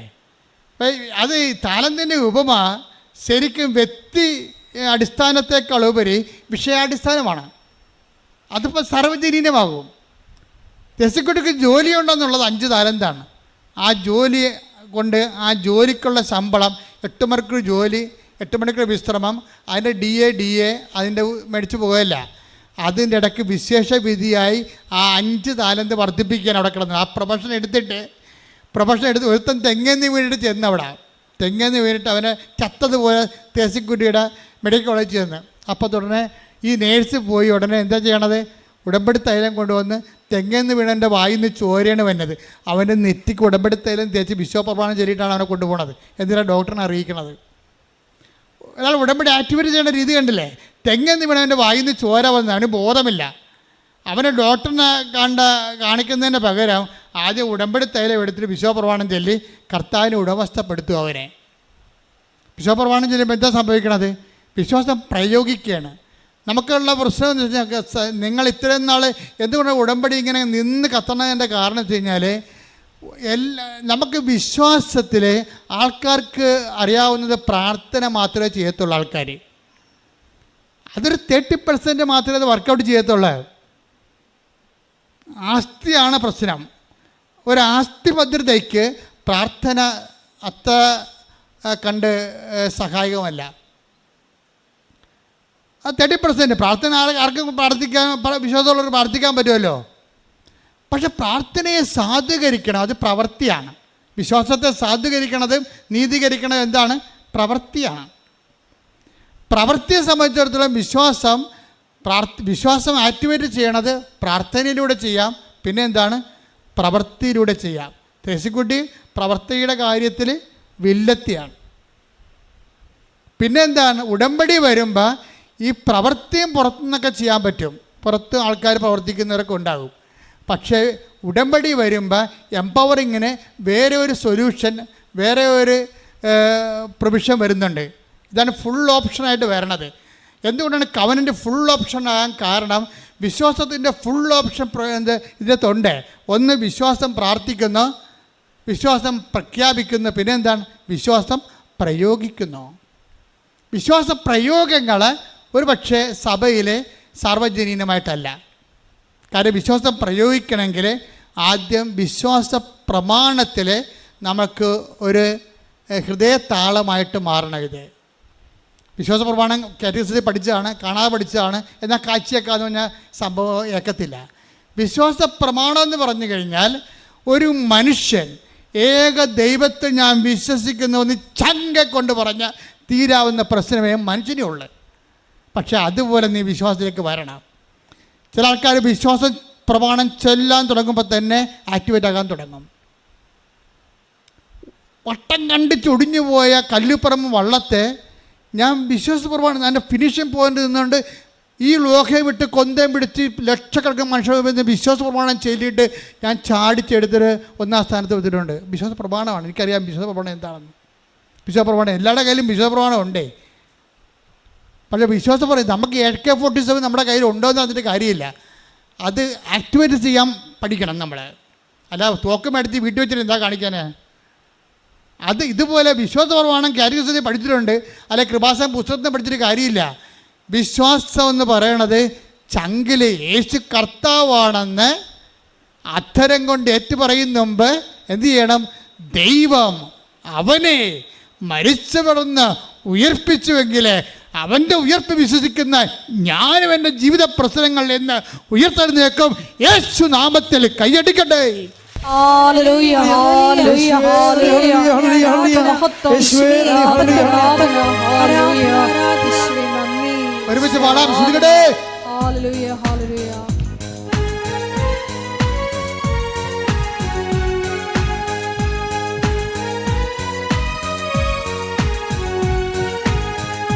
ക്രൂശിൽ കണ്ടു ഞാൻ നിൻ സ്നേഹത്തെ, ആഴമാർന്ന നിൻ മഹാത്യാഗത്തെ. ക്രൂശിൽ കണ്ടു ഞാൻ നിൻ സ്നേഹത്തെ, ആഴമാർന്ന നിൻ മഹാത്യാഗത്തെ. പകരം എന്തു നൽകും ഞാനിനി, ഹൃദയം പൂർണ്ണമായി നൽകുന്നു നാഥൻ. പകരം എന്തു നൽകും ഞാനിനി, ഹൃദയം പൂർണ്ണമായി നൽകുന്നു നാഥൻ. വിശ്വാസം ശരിക്കും പറഞ്ഞാൽ വിശ്വാസം ഒരു വിളക്കാണെങ്കിൽ, വിശ്വാസം ഒരു വിളക്കാണെന്ന് വിചാരിച്ചോ, അതിൻ്റെ എണ്ണ വിളക്ക് വെറുതെ കത്തത്തില്ല. എന്ത് വേണം? എണ്ണ വേണം. എണ്ണ എന്ന് പറയുന്നത് സ്നേഹമാണ്. ഇപ്പം ഞങ്ങളുടെ സെമിനാറിലൊക്കെ 120 ക്ലാസ്സാണ് വിശ്വാസപ്രമാണം ഓരോ സ്റ്റേറ്റ്മെൻറ്റ്സിനും. എന്നിട്ട് ഓരോ ആൾക്കാരുടെ സ്റ്റേറ്റ്മെൻറ്റുകളും അവർ പഠിപ്പിച്ചുകൊണ്ടിരിക്കും. പക്ഷെ പുറത്തിറങ്ങുമ്പോഴേ വിശ്വാസം ആക്ടിവേറ്റ് ചെയ്യാൻ നമുക്ക് പറ്റത്തില്ല. വിശ്വാസം ആക്ടിവേറ്റ് ചെയ്യാനുള്ള സാധനം അവർ പഠിപ്പിച്ചിട്ടില്ല. അവർ വിശ്വാസത്തിൻ്റെ വിചാര മേഖലയാണ് പഠിപ്പിച്ചത്. വിശ്വാസത്തിനൊരു വികാര മേഖലയുണ്ട്. അത് നീയും നിനക്ക് വേണ്ടി ക്രൂശിക്കപ്പെടുന്നതും തമ്മിലുള്ള നിന്റെ ആത്മബന്ധമാണ്. ശ്രദ്ധിക്കട്ടെ. ഹല്ലേലൂയ ഹല്ലേലൂയ ഹല്ലേലൂയ ഹല്ലേലൂയ. വിശ്വാസം എപ്പോഴും നമ്മൾ ശ്രദ്ധിക്കേണ്ടത്, വിശ്വാസം പ്രഖ്യാപിക്കുകയാണ് ചെയ്യണത്. ഈ പ്രാർത്ഥന നമ്മൾക്ക് മുറിയുടെ അകത്തേക്ക് ഇരുന്ന് പ്രാർത്ഥിക്കാൻ പറ്റും. വിശ്വാസം നമുക്ക് മുറിയുടെ അകത്തിരുന്ന് വിശ്വസിച്ചാൽ അത്ര കണ്ട് ഏക്കത്തില്ല. മനസ്സിലായി? വ്യത്യാസമുണ്ട്. വിശ്വാസം പ്രാർത്ഥന നമുക്ക് വേണമെങ്കിൽ മുറിയുടെ അകത്തിരുന്നും പ്രാർത്ഥിച്ചാൽ ദൈവം കേൾക്കും. പക്ഷേ വിശ്വാസം അങ്ങനെയല്ല. വിശ്വാസത്തിന് 10 മനുഷ്യരുടെ സാന്നിധ്യം ഉണ്ടാകണം. മനുഷ്യരുടെ മുമ്പിൽ എന്നെ ഏറ്റു പറയുന്നവനെ സ്വർഗസ്ഥനായ എൻ്റെ പിതാവിൻ്റെ മുമ്പിൽ ഞാനും ഏറ്റു പറയും. ശ്രദ്ധിക്കട്ടെ.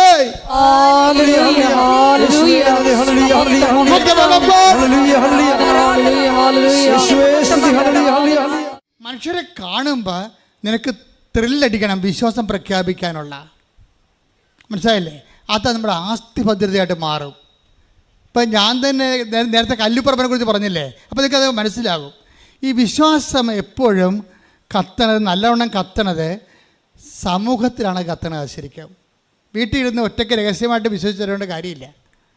വിശ്വസിക്കണത് കർത്താവ് പറഞ്ഞു. Take the word of God. Mathai 10:32. Mathai 10:32 എന്താണ്? മനുഷ്യരുടെ മുമ്പിൽ പറഞ്ഞേ, മനുഷ്യരുടെ മുമ്പിൽ എന്നെ ഏറ്റുപറയുന്നവനെ എന്റെ സ്വർഗസ്ഥനായ പിതാവിന്റെ മുമ്പിൽ ഞാനും ഏറ്റുപറയും.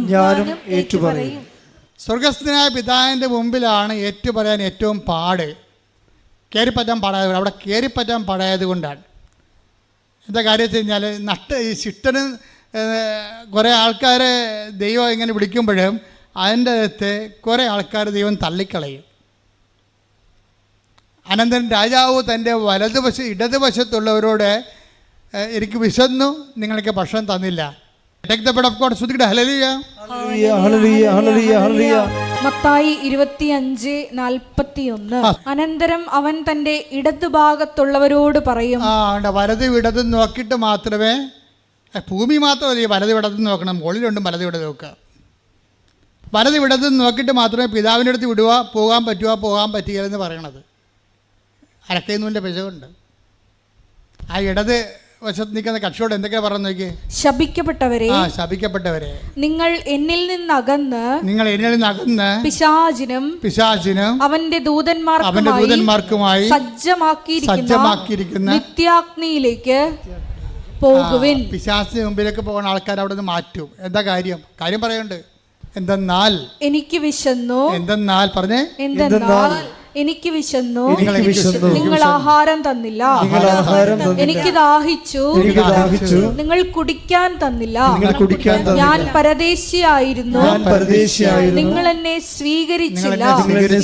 ഞാൻ നഗ്നനായിരുന്നു, നിങ്ങൾ എന്നെ ഉടുപ്പിച്ചില്ല. രോഗാവസ്ഥയിലും കാരാഗൃഹത്തിലും ആയിരുന്നു, നിങ്ങൾ എന്നെ സന്ദർശിച്ചില്ല. രോഗികളെ സന്ദർശിക്കുക, ജയിലിൽ സന്ദർശിക്കുക, ഭക്ഷണമില്ലാത്ത ഭക്ഷണം കൊടുക്കുക, വസ്തുവില്ലാത്ത ആവശ്യത്തിലിരിക്കുന്നവരെ സഹായിക്കുക. വസ്ത്രവും ഭക്ഷണം തന്നെ വേണമെന്ന് ഇപ്പം ഇല്ല. കേരളത്തിലാകുമ്പോൾ മിക്കവർക്കും തന്നെ വസ്ത്രവും ഭക്ഷണമൊക്കെ ഉണ്ട്. പക്ഷേ ഇല്ലായ്മ ഉള്ളവരുണ്ട്, പല വിഷയങ്ങൾക്ക് ഇല്ലായ്മ ഉള്ളവരുണ്ട്, വഴിയില്ലാത്തവരുണ്ട്, വെള്ളമില്ലാത്തവരുണ്ട്. അപ്പോൾ വെള്ളമില്ലാത്തവരും വഴിയില്ലാത്തവർക്കും വഴി ചോദിക്കുമ്പോൾ ഞങ്ങൾ വഴി കൊടുക്കാറൊന്നും ബൈബിളെ പറഞ്ഞിട്ടില്ല. വിശക്കണമെങ്കിൽ ഭക്ഷണം കൊടുക്കാനേ പറഞ്ഞിട്ടുള്ളതെന്ന് പറയും. ഒന്ന് മോശമില്ലേ? വീട്ടിൽ ഉണ്ടാക്കുന്ന ഭക്ഷണം കുറച്ച് കൊടുത്താൽ മതിയല്ലേ? വഴി കൊടുക്കുമ്പോൾ പൊള്ളും കയ്യേ. അപ്പോൾ എന്ന് വെച്ചാൽ ഇല്ലായ്മക്കാരനെ, നിന്നോട് ആവശ്യപ്പെടുന്ന ആൾക്കാരെ അവരുടെ ആവശ്യം അനുസരിച്ചുകൊണ്ട് സഹായിക്കണമെന്നുള്ളതിൻ്റെ അർത്ഥം മൊത്തം അതാണ് സംഭവം. ഉടമ്പടി ഈ യാത്ര പിതാവിൻ്റെ പക്കലേക്കുള്ള യാത്രയാണ് ഉടമ്പടി. അതുകൊണ്ടാണ് തെസി ചേച്ചി പറഞ്ഞത്, കർത്താവിൻ്റെ രണ്ടാമത്തെ വരവിനായി ഒരുക്കുന്ന പുണ്യഭൂമിയിലേക്ക് വരാൻ കഴിഞ്ഞതിൽ നന്ദി പറഞ്ഞു. ശരിയാണത്. എന്താ കാര്യം? അങ്ങനെ പറയാൻ കാരണം എന്താണ്? ഈ പിതാവിൻ്റെ പക്കലേക്കുള്ള വഴിയിൽ കർത്താവ് പറയുന്നുണ്ട് അവിടെ.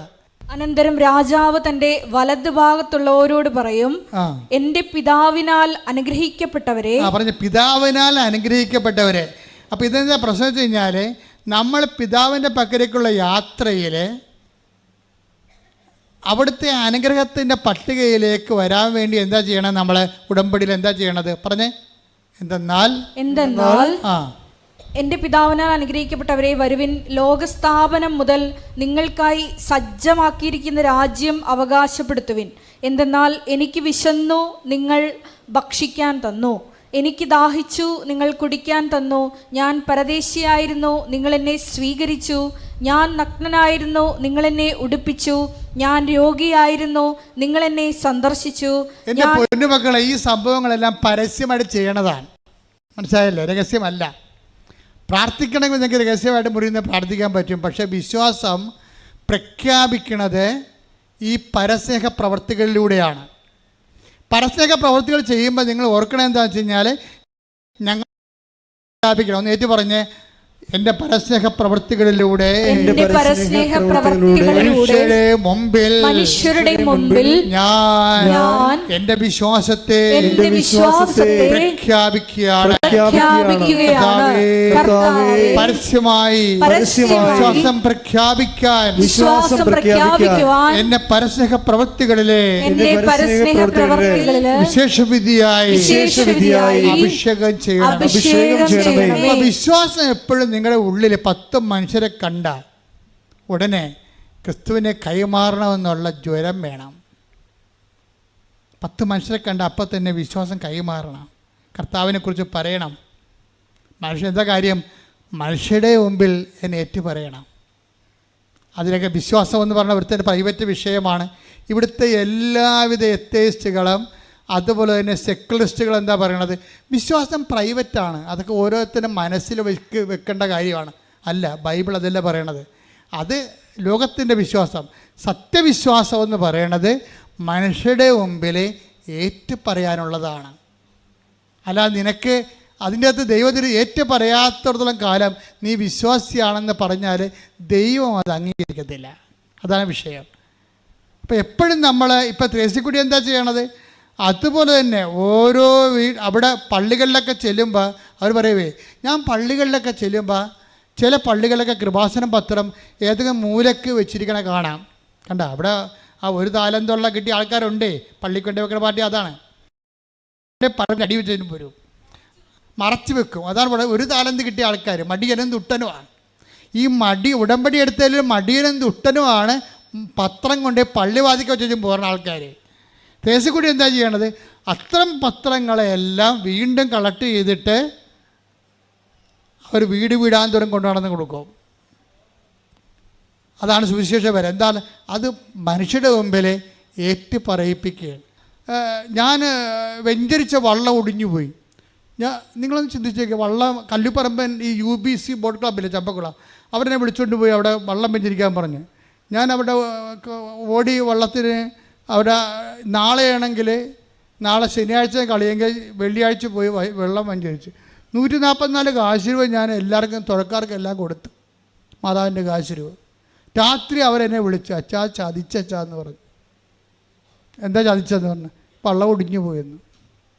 അപ്പം ഞാൻ അന്ന് കൊച്ചച്ഛനാണ്, എനിക്കാണെങ്കിൽ വല്ലാത്ത സങ്കടം. ഞാൻ പള്ളിത്തോട്ടി ഇരിക്കുകയാണ്. ഇവർ ആലപ്പുഴ, ഞാൻ ആലപ്പുഴ അവിടെ നിന്ന് ഇതെല്ലാം കഴിഞ്ഞ് വന്നതേ ഉള്ളൂ. രാത്രി ആയപ്പോൾ ഈ വള്ളം ഇങ്ങനെ കുത്തി, സ്നേക്ക് ബോട്ടല്ലേ, വെള്ളത്തിലോട്ട് 110 അൻപ് ഇങ്ങനെ കുത്തി കഴിഞ്ഞാൽ വെള്ളം ചാടും. വെള്ളം ചാടി വെള്ളം ചാടുമ്പോൾ പടയെന്ന് ഒടിഞ്ഞു പോയി. ഒടിഞ്ഞപ്പോൾ എന്നെ വിളിച്ചു ചോദിച്ചാൽ ഇനി എന്ത് ചെയ്യും? അപ്പോൾ എനിക്കും സങ്കടമായി. എൻ്റെ പൗരോഹിത്യത്തിന് ഏറ്റ അടിയാണ്. കാര്യം വെച്ചാൽ എല്ലാ അക്രൈസ്തവരും എൻ്റെ അടുക്കുന്നത് ഇങ്ങനെയാണ് കാശുര്യം വാങ്ങിച്ചത്. ക്രൈസ്തവർ അതിനകത്ത് കുറച്ചേ ഉണ്ടായിരുന്നുള്ളൂ, അക്രൈസ്തവരായിരുന്നു കൂടുതൽ. അവരെല്ലാം ഇങ്ങനെ ആദരവോടെ മേടിച്ച്. എൻ്റെ സങ്കടം വള്ളം ഒടിഞ്ഞതല്ല എൻ്റെ സങ്കടം, ഈ പാവത്തുങ്ങളുടെ മുമ്പിൽ ഞാൻ കർത്താവിന് നാണം കെടുത്തിയല്ല എന്നാണ്. എനിക്ക് കണ്ണ് നിറഞ്ഞു എൻ്റെ.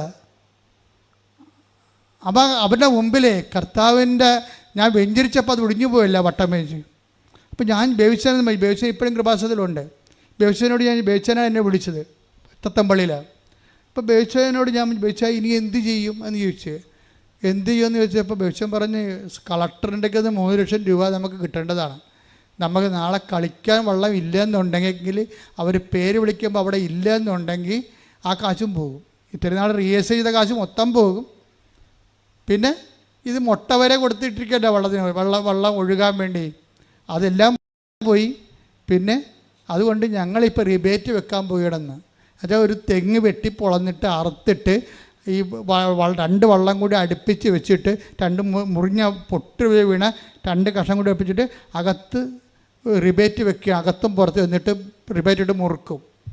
അപ്പോൾ എന്ത് പറ്റും? 400 കിലോ കൂടി കൂടും എക്സ്ട്രാ ആയിട്ട്. അപ്പോൾ 400 കിലോ കൂടുന്നതിന് മുമ്പ് തന്നെ 16 അടി കാരിച്ചാലിനേക്കാൾ താഴെയാണ് ഇവൻ നിൽക്കണത്. അന്ന് കാരിച്ചാൽ പേര് കേട്ട വള്ളമാണ്. അപ്പം റിഹേഴ്സൽ തന്നെ എന്നിട്ടാണ് ഈ വെഞ്ചരിക്കുമ്പോഴാണ് ഇത് ഒടിഞ്ഞു പോണത്. അപ്പോൾ ഒടിഞ്ഞു പോകുമ്പോൾ എന്നിട്ട് തളർന്ന സ്വരത്തിൽ, സങ്കട സ്വരത്തിൽ, അച്ഛൻ കളി കാണാൻ വരുന്നുണ്ടെന്ന് ചോദിച്ചു. ഞാൻ ഒടിഞ്ഞ വള്ളത്തിൻ്റെ കളി എന്ത് കാണാനാണ് എനിക്ക്? പക്ഷേ എന്നിട്ട് ഞാൻ പോയി അന്ന് ഭക്ഷണം പോലും ഞാൻ കഴിച്ചില്ല. കാര്യം എനിക്ക് ഗ്യാസ് ഇങ്ങനെ മേലോടെ നിൽക്കുകയാണ്. സങ്കടമല്ലേ, ഈ ആൾക്കാരുടെ മുഖത്തിലങ്ങനെ നോക്കും. എന്നിട്ട് ഞാൻ പോയി അവിടെ ഐക്യ മാത്യു എന്ന് പറഞ്ഞ് ക്യാപ്റ്റൻ വന്ന് എന്നെ പിക്കപ്പ് ചെയ്ത് സ്പീഡ് ബോട്ടിൽ കൊണ്ടുപോയി ഫ്രണ്ടിൽ കൊണ്ടിരുത്തി, ഫിനിഷിംഗ് പോയിന്റിൽ കൊണ്ടിരുത്തി. അപ്പോൾ ഞാൻ ഫിനിഷിംഗ് പോയിൻ്റിൽ ഇരിക്കുകയാണ്. അപ്പോൾ ഞാൻ ലോകം ഇട്ടുണ്ടാകുമ്പോൾ നിൽക്കണം. എന്താ കാര്യം? ഞാൻ നിൽക്കുമ്പോൾ കർത്താവിൻ്റെ ഒരു സാന്നിധ്യമാണ് ഞാൻ. ഇവിടെയാണ് വിഷയം. ഇത് വിശ്വാസം പ്രഖ്യാപിക്കാനുള്ളതാണ്, അല്ല വിശ്വാസം ഒളിച്ചു കളിക്കാനുള്ളതല്ല. 3 ലക്ഷം മനുഷ്യരുടെ മുമ്പിൽ ഞാൻ ലോകം ഇട്ടുകൊണ്ട് ഫിനിഷിംഗ് പോയിന്റിൽ നിൽക്കുകയാണ്. എന്നിട്ട് ഞാൻ കൊന്ത കൈ പിടിച്ചിട്ടുണ്ട്. എൻ്റെ ജീവചരിത്രത്തിൽ മുഴുവനുണ്ട്, ഫോട്ടോ എല്ലാം. ഞാൻ എല്ലാം റെക്കോർഡ് ചെയ്തിരിക്കുന്ന ആളാണ്, എന്ത് സംഭവിച്ചാൽ റെക്കോർഡ് ചെയ്യും. അപ്പം ഞാനവിടെ ഇരിക്കുമ്പോൾ ഈ വള്ളം മൂവ് ചെയ്യാൻ തുടങ്ങുമ്പോൾ അന്ന് റേഡിയോയാണ്. അപ്പം ഞാനത് കേൾക്കുന്നുണ്ട്. അപ്പോൾ എനിക്കാണെങ്കിൽ ശ്വാസം കിട്ടാതെ അവിടെ ഇരിക്കുകയാണ്. ഭയങ്കര ആരവമാണ് സ്റ്റേഡിയത്തിൽ. അവിടെ ഹെലികോപ്റ്റർ വരുന്നു, ആളെ പൊക്കുന്നു, ആളെ താഴെ വീഴുന്നു, നേവിക്കാരുടെ കയ്യാങ്കളികൾ, ഇതൊന്നും എന്നെ ശ്രദ്ധപ്പെടുന്നില്ല. ഞാൻ കൊന്തം ചെയ്തുകൊണ്ട് അവിടെ ഇരിക്കുകയാണ് ഫിനിഷിംഗ് പോയിന്റിൽ. അപ്പോൾ എനിക്കറിയാം. അപ്പോൾ അവിടെ നിന്ന് റേഡിയോയുടെ അത് സ്റ്റാർട്ട് ചെയ്തപ്പോൾ റേഡിയോയുടെ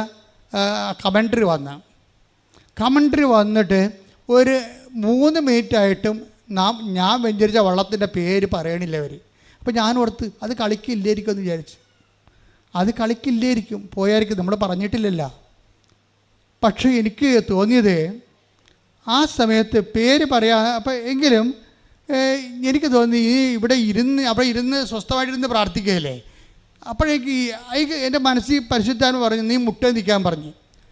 അവിടെ ഞാൻ ഇത്രയും ലക്ഷക്കണക്കിന് മനുഷ്യരുടെ മുമ്പിൽ ഞാൻ ഫിനിഷിംഗ് പോയിൻ്റ് മുട്ടേ നിന്ന് പ്രാർത്ഥിക്കുകയാണ്. അപ്പം ഞാൻ മുട്ടേ നിന്ന് ഒരു 5 സെക്കൻഡ് കഴിഞ്ഞപ്പോൾ ഉടനെ ചമ്പക്കുളത്തിൻ്റെ പേര് പറഞ്ഞു. അപ്പോഴെനിക്ക് മനസ്സിലായി കർത്താവ് ലൈനിലായെന്ന്. പിന്നെ ഞാൻ നിന്നില്ല. അതായത് നമ്മളെൻ്റെ മക്കളെ നിങ്ങൾ ഇരുന്ന് ഈ ആട് പ്രസവിക്കാണ പോലെ കിടന്നൊക്കെ പ്രാർത്ഥിക്കത്തില്ലേ, അതൊക്കെ എപ്പോഴും ഓർത്തേക്കണം. പ്രാർത്ഥനയുടെ ഓരോ പൊസിഷനുണ്ട്, അതെല്ലാം വിശ്വാസത്തിൻ്റെ പ്രഖ്യാപനങ്ങളാണ്. അല്ല പ്രാർത്ഥിച്ചാൽ പോരെ, എവിടെ ഇരുന്നാൽ എന്താ, ഭിത്തിയെ ചാരിയാൽ എന്താണ്, കിടന്നാൽ എന്താണ്, മലന്ന് കിടന്ന് പ്രാർത്ഥിച്ചാൽ എന്താ, അങ്ങനെയല്ല. ഇതിൻ്റെ പൊസിഷൻ എല്ലാം പ്രധാനപ്പെട്ടതാണ്. നീ മുട്ട നിൽക്കുമ്പോൾ അത് 10 മനുഷ്യരവിടെ ഉണ്ടെങ്കിൽ ദൈവം മഹത്വപ്പെടും. ദൈവം മഹത്വപ്പെട്ടാൽ പിന്നെ ദൈവം നിന്നെ ഓൺ ചെയ്യാൻ തുടങ്ങും. ഇതാണ് വിഷയം. നിന്നെ ഓൺ ചെയ്യും. അപ്പോൾ എനിക്ക് മുട്ട എന്ന് കഴിഞ്ഞപ്പോൾ എനിക്ക് തോന്നി ഇതിൻ്റെ പേര് വന്നപ്പോൾ ഈ ഒപ്പം കാരിച്ചാലും അതുപോലെ തന്നെ കല്ലുപറമ്പനും വേറെ 2-3 വള്ളങ്ങളും നെഹ്റു അനാരി ചുണ്ടൻ ഇതെല്ലാം ഇങ്ങനെ ഒപ്പം നിൽക്കുകയാണ്. അപ്പം നമ്മുടെ വള്ളവും അത്ഭുതകരമായിട്ട് ഇതിൻ്റെ ഒപ്പം വരുന്നുണ്ട്. പക്ഷെ പുറകിലാണെന്ന് എനിക്ക് അപ്പോൾ അടുത്ത് വരുമ്പോൾ നമുക്കറിയാൻ പറ്റും. അപ്പോൾ എനിക്ക് തോന്നി ഈ കൊന്തമായിട്ട് കൈവിരിച്ച് പിടിക്കണമെന്ന്. ഞാൻ ഉടനെ കൊന്തമായിട്ട് കൈവിരിച്ച് പിടിച്ചത് ജസ്റ്റ് ഫിനിഷ് ചെയ്യുമ്പോൾ ഈ ഒടിഞ്ഞ വള്ളത്തിനെ എടുത്ത് പൊക്കി അപ്പുറത്തിട്ട് ഫിനിഷ് ചെയ്ത് ഫസ്റ്റായിട്ട്. അതുകൊണ്ട് തീർന്നില്ല. അപ്പം എനിക്ക് അഭ്യാസം മനസ്സിലായില്ലേ, മനുഷ്യരുടെ മുമ്പിൽ കർത്താവിനെ ഏറ്റുപറയുകയാണെന്നുണ്ടെങ്കിൽ വിവരം അറിയുമെന്ന്. അത് പന്ത് കളിയാലും ശരി, പള്ളം കളിയാലും ശരി, എന്ത് കളിയാലും ശരി. അതായത് ദൈവത്തിൻ്റെ മുമ്പിൽ നമ്മുടെ പരീക്ഷയായാലും ശരി, പഠനമായാലും ശരി, നമ്മൾ സത്യസന്ധമാണെന്ന് നോക്കണം ആദ്യം. അല്ലാതെ ഒരു സ്ഥലത്ത് നിൽക്കുമ്പോൾ ഒരു വേഷം, പുറത്ത് വരുമ്പോൾ വേറൊരു വേഷം എന്ന് പറയുമ്പോൾ നമ്മൾ ഫ്രോഡാണ് ശരിക്കും പറഞ്ഞാൽ. എന്താ പ്രശ്നം എന്ന് വെച്ച് കഴിഞ്ഞാൽ ഒരു വിശ്വാസം എന്ന് പറയണത് ഒരു പരസ്യമായ ഏറ്റുപറച്ചിലാണ്. അതിന് കുറച്ച് തുരിക്കട്ടിയും വേണ്ടി വരും. എന്താ പ്രശ്നം വെച്ച് കഴിഞ്ഞാൽ വിശ്വാസം ക്രിസ്തുവിനെ കൊടുക്കലും കൈമാറലാണ്. അല്ല മുറിയിരുന്നുകൊണ്ട് രഹസ്യമായിട്ട് ഏതെങ്കിലും പുസ്തകം നോക്കി വായിക്കുന്ന പരിപാടിയൊന്നുമല്ല അത് കർത്താവിനെ യേശു കർത്താവാണെന്ന് അക്ഷരം കൊണ്ട് ഏറ്റുപറയുന്ന മുമ്പ് നീ ഒരു കാര്യം ചെയ്യണം. എന്താണ്? ഹൃദയത്തിൽ വിശ്വസിക്കണം. എന്താണ്? എൻ്റെ കർത്താവ് മരിച്ചവനെന്ന് ഉയർത്തെഴുന്നേറ്റവരാണെന്ന്. അതിൻ്റെ ബാഹ്യമായ പ്രകടനമാണ് പ്രാർത്ഥന. അല്ലാത്ത പ്രാർത്ഥനയല്ല. ശ്രുതികടേ കർത്താവാണെന്ന് ഹൃദയത്തിൽ വിശ്വസിച്ചുകൊണ്ട് അധരത്തിൽ ഏറ്റുപറഞ്ഞുകൊണ്ട് ശ്വാസം പ്രഖ്യാപിക്കുവാൻ അഭിഷേകം ചെയ്യണമേ. മരണത്തെ ജയിച്ചവനെ ഞങ്ങൾ ആരാധിക്കുന്നു. ഈ കഥ ഇവിടെ വെച്ച് തീരണില്ല. 2:30 മണിയായി 3:30 മണിയായി ഫസ്റ്റ്. ഇത് 16 വള്ളങ്ങളുണ്ട്. 4 വെച്ച് 4 ട്രാക്ക്. ഇത്രയും ട്രാക്കിൽ എത്ര ഹിറ്റ്സ് ഉണ്ട്? വൈകുന്നേരം 5:30 സംഭവം തീരണത്. അപ്പോഴും ഈ ഒന്നാമത് കിട്ടിയ 4 വള്ളങ്ങൾ അവസാനം ഒരുമിച്ച് മത്സരിക്കും. അപ്പോഴും ഞാൻ ഇതേ പരിപാടി തന്നെ ചെയ്തു. എന്നിട്ട് ആ ഒന്നാമത് മത്സരിച്ച് അതായത് ഒന്നാം സ്ഥാനത്ത് പോകുന്ന 4 വള്ളങ്ങളിൽ 1-ാം സ്ഥാനത്തായിട്ടാണ് അവസാനം കല്ലുപറമ്പ് ഫിനിഷ് ചെയ്യണത്. അതെല്ലാം വിശ്വാസത്തിൻ്റെ നിങ്ങൾക്ക് ഓർക്കണം. റിബേറ്റ് വെച്ച വള്ളമാണ്. റിബറ്റ് വെക്കണ മുമ്പ് തന്നെ അത് ഒറ്റ വള്ളമാണ് ഈ സംഭവം. ഈ തോൽവി എന്ന് പറയുന്ന സംഭവം അതാണ് ഈ ഏലിക്ക്, അതാണ് ഈ കത്തിരിക്കുട്ടി പറയുമ്പോൾ ഈ ത്രേസിക്കുട്ടി പറയുമ്പോൾ എനിക്ക് മനസ്സിലാകും.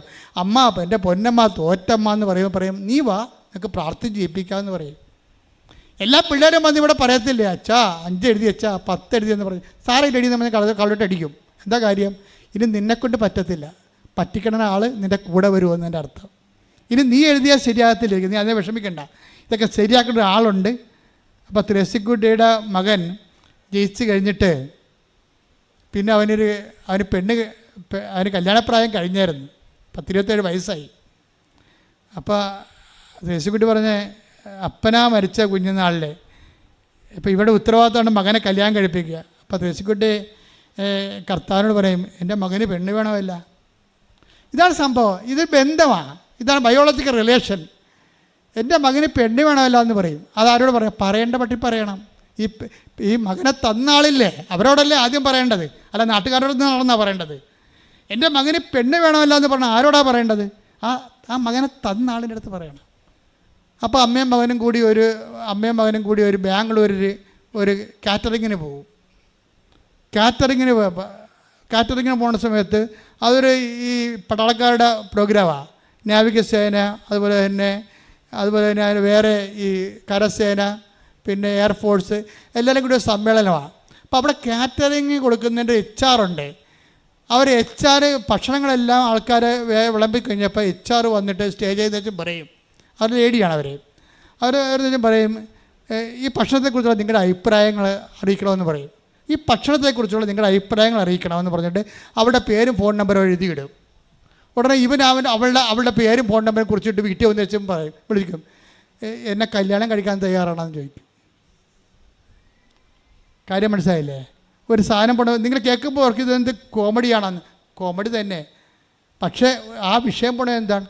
അവൾ പറഞ്ഞിട്ട് റെഡിയാണെന്ന് പറയും. അവളവിടെ എഴുതിയിട്ടിരിക്കണേ എന്താ? ബോർഡ് എഴുതിയിട്ടിരിക്കണേ എന്താണ്? നിങ്ങളുടെ ഈ ഭക്ഷണത്തെക്കുറിച്ചുള്ള അഭിപ്രായങ്ങൾ HR ആയ എന്നെ അറിയിക്കണം. ഫോൺ നമ്പരും പേരും എഴുതും.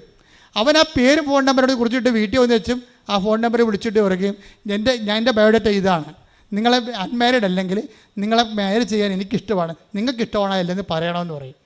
ഉടനെ അവൾ ബയോഡേറ്റ നോക്കി ഞാൻ പറയും എനിക്കിഷ്ടമാണ്, എനിക്ക് കുഴപ്പമില്ലെന്ന് പറയും. അപ്പോൾ അമ്മ പറയണം, അമ്മായിയമ്മ ഈ ത്രേസിക്കുട്ടി എൻ്റെ മകൻ്റെ കല്യാണപ്രായമായി, അവനെ കെട്ടിക്കേണ്ട ഈശോ എന്ന് ചോദിക്കുമ്പോൾ അതിന് റെഡിയാണ് അതിന് മറുപടി പറയാം ഈശോ. അതാണ് ജൈവബന്ധമെന്ന് പറയണത്. ഉടമ്പടി എങ്ങോട്ട് പോകണം എന്നൊക്കെ പിടിയില്ല, അത്രയ്ക്ക് ഇടിവെട്ട് പോകാൻ പോണത്. എല്ലാം നിനക്ക് തുറന്ന്, എല്ലാം നിനക്ക് ആരോടും പറയാനേക്കാൾ സ്വകാര്യമായിട്ടും സുരക്ഷിതമായിട്ടും നിനക്ക് സംസാരിക്കാൻ വേണ്ടി നിന്റെ ദൈവം നിന്റെ കൂടെ. കൈയടിക്കട്ടെ ശ്രുതികളല്ലേ. പരിശുദ്ധ പരമ ദിവ്യകാരുണ്യത്തിന് ആരാധനയും സ്തുതിയും പുകഴ്ചയും പരിശുദ്ധ പരമ ദിവ്യകാരുണ്യത്തിന് ആരാധനയും സ്തുതിയും പുകഴ്ചയും പരിശുദ്ധ പരമ ദിവ്യകാരുണ്യത്തിന് ആരാധനയും സ്തുതിയും പുകഴ്ചയും ഉണ്ടായിരിക്കട്ടെ.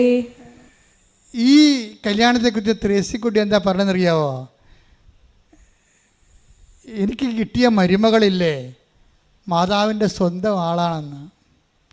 മാതാവിനോടുള്ള ആഴമായ വിശ്വാസത്തിലുള്ള സ്ത്രീയെ തന്നെയാണ് ഈ ഒരു പ്രത്യേക എന്നുവെച്ചാൽ എൻ്റെ ദൈവം ഈ സാക്ഷിയൊക്കെ നിങ്ങൾക്ക് എന്ത് തോന്നണമെന്ന് നോക്കിയേ.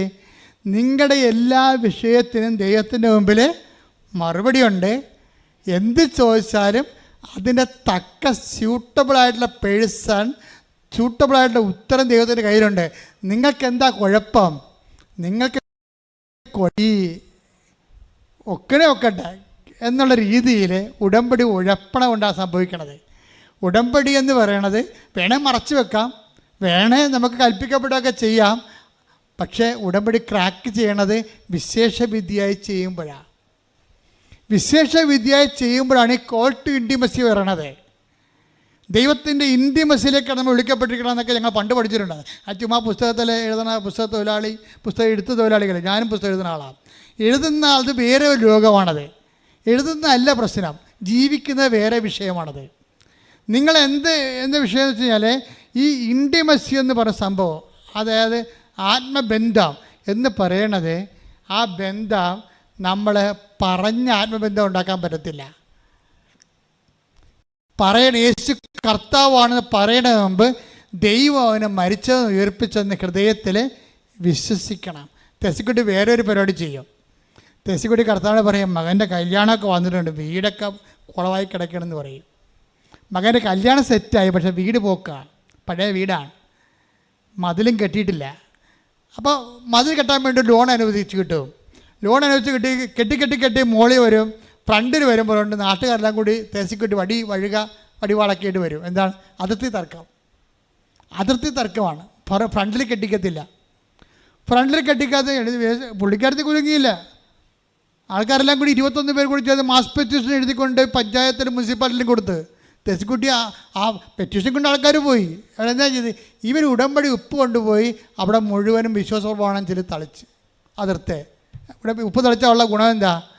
ഇനി എനിക്ക് ഭർത്താവ് മരിച്ച ആളാണ്, എൻ്റെ ഒരു ആമകനാണ് ഉള്ളത്, അവനെ കൊണ്ട് കൊല കൊടുക്കാൻ എനിക്ക് കഴിയില്ല. ഉടമ്പടി കാശ്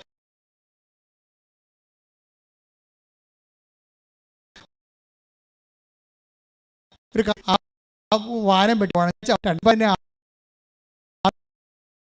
അളന്നു കൊടുത്തിട്ട് ഇഞ്ചെന്ന് പറയണത് ഉടമ്പടിയിൽ അതായത് നിങ്ങൾക്ക് ഉടമ്പടി ഏതെങ്കിലും വിധത്തിൽ ക്രാക്കാകുന്നില്ലെങ്കിൽ അത് എക്സിക്യൂഷൻ്റെ പ്രശ്നമാണ്. നിങ്ങളത് പ്രയോഗിച്ചിരിക്കുന്ന രീതി വന്നിരിക്കുന്നതാണോ? നിങ്ങൾക്ക് ഒന്നാമതല്ലേ ഇതിനെക്കുറിച്ച് അറിയത്തില്ല.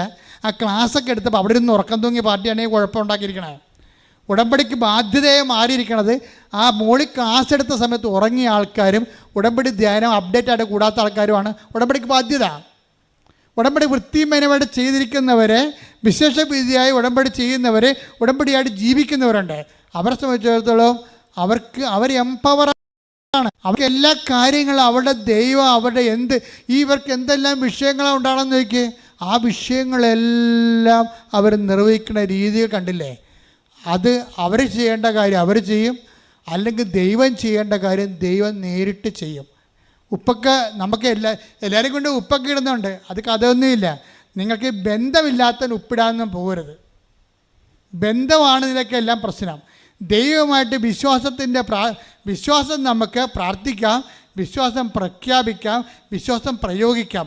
ആ വിശ്വാസം പ്രയോഗിക്കുന്നതിന് മുമ്പ് തന്നെ നിങ്ങൾ ഉടമ്പടിയിൽ ദൈവത്തെ സ്നേഹിച്ച്, ദൈവത്തിന് വേണ്ടി ജീവിച്ച്, ദൈവത്തിൻ്റെ വചനങ്ങൾ പ്രഖ്യാപിച്ച്, ദൈവത്തിൻ്റെ വചനങ്ങൾ ആൾക്കാർ പങ്കിട്ട് കൊടുത്ത് ആൾക്കാർക്ക് പ്രചരിപ്പിച്ചുകൊണ്ട് ദൈവത്തിൻ്റെ ഗ്രീൻ ചാനലിലേക്ക് വരണം.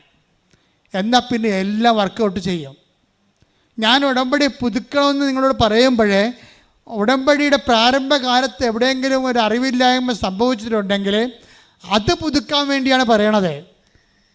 അത് പുതുക്കിയിട്ട് നിങ്ങൾ ഉടമ്പടിയുടെ പുതിയ എവിടെയാണ് മിസ്റ്റേക്ക് സംഭവിച്ചിരിക്കുന്നത് അത് തെറ്റ് തിരുത്തിയിട്ട് മുമ്പത്തേക്കാൾ സ്നേഹത്തോടെ, മുമ്പത്തേക്കാൾ വിശ്വാസത്തോടെ, മുമ്പത്തേക്കാൾ പ്രത്യാശയോടെ ദൈവവുമായിട്ടുള്ള ആഴമായ ആത്മബന്ധത്തിലേക്ക് നിങ്ങൾ ഉടമ്പടി പുതുക്കാനാണ് പറയണത്. അല്ലാതെ അവിടെ കൊണ്ട് കുറിപ്പിച്ച് 10 മേടിച്ചിട്ട് പോണ ഏർപ്പാടല്ല. സാക്ഷ്യം പറയാൻ പോലും നിൽക്കണില്ലല്ലോ ആൾക്കാർ. സാക്ഷ്യമുണ്ട്. അവിടുത്തെ ആൾക്കാർ ചോദിക്കുമ്പോൾ, മോളിൽ ഇരുന്ന് ചോദിക്കുമ്പോൾ സാക്ഷ്യമില്ല. സാക്ഷ്യമുണ്ട്, പക്ഷെ നിൽക്കാൻ അറിയില്ലെന്നും. ദൈവത്തിന് അറിയാവില്ല. നിങ്ങൾക്ക് അവസരം തന്നിട്ട് നിങ്ങൾക്ക് ഉള്ളുകൊണ്ട് സാക്ഷ്യം പറയാൻ വേണ്ടി ആൾക്കാരോട് ഇടിച്ചു നിൽക്കുകയാണ്. അപ്പോൾ എന്ത് സംഭവിച്ചാൽ അവർക്ക് സാക്ഷ്യം പറയാനുള്ള അഭിഷേകമുണ്ട്.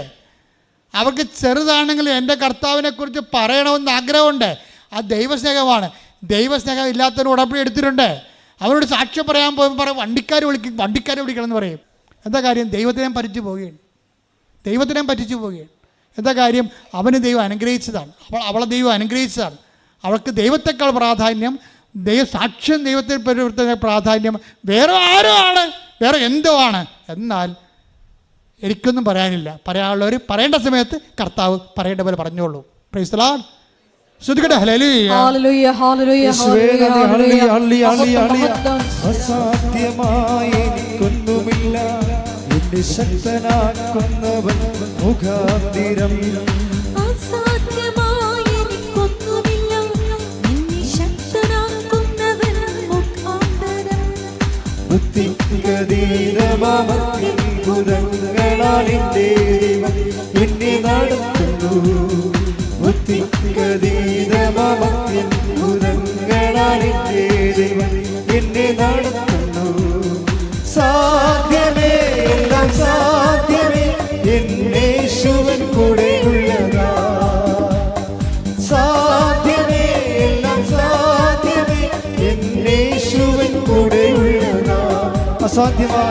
അസാധ്യമായി എനിക്കൊന്നുമില്ല, എന്നെ ശക്തനാക്കുന്നവൻ മുഖാന്തിരം.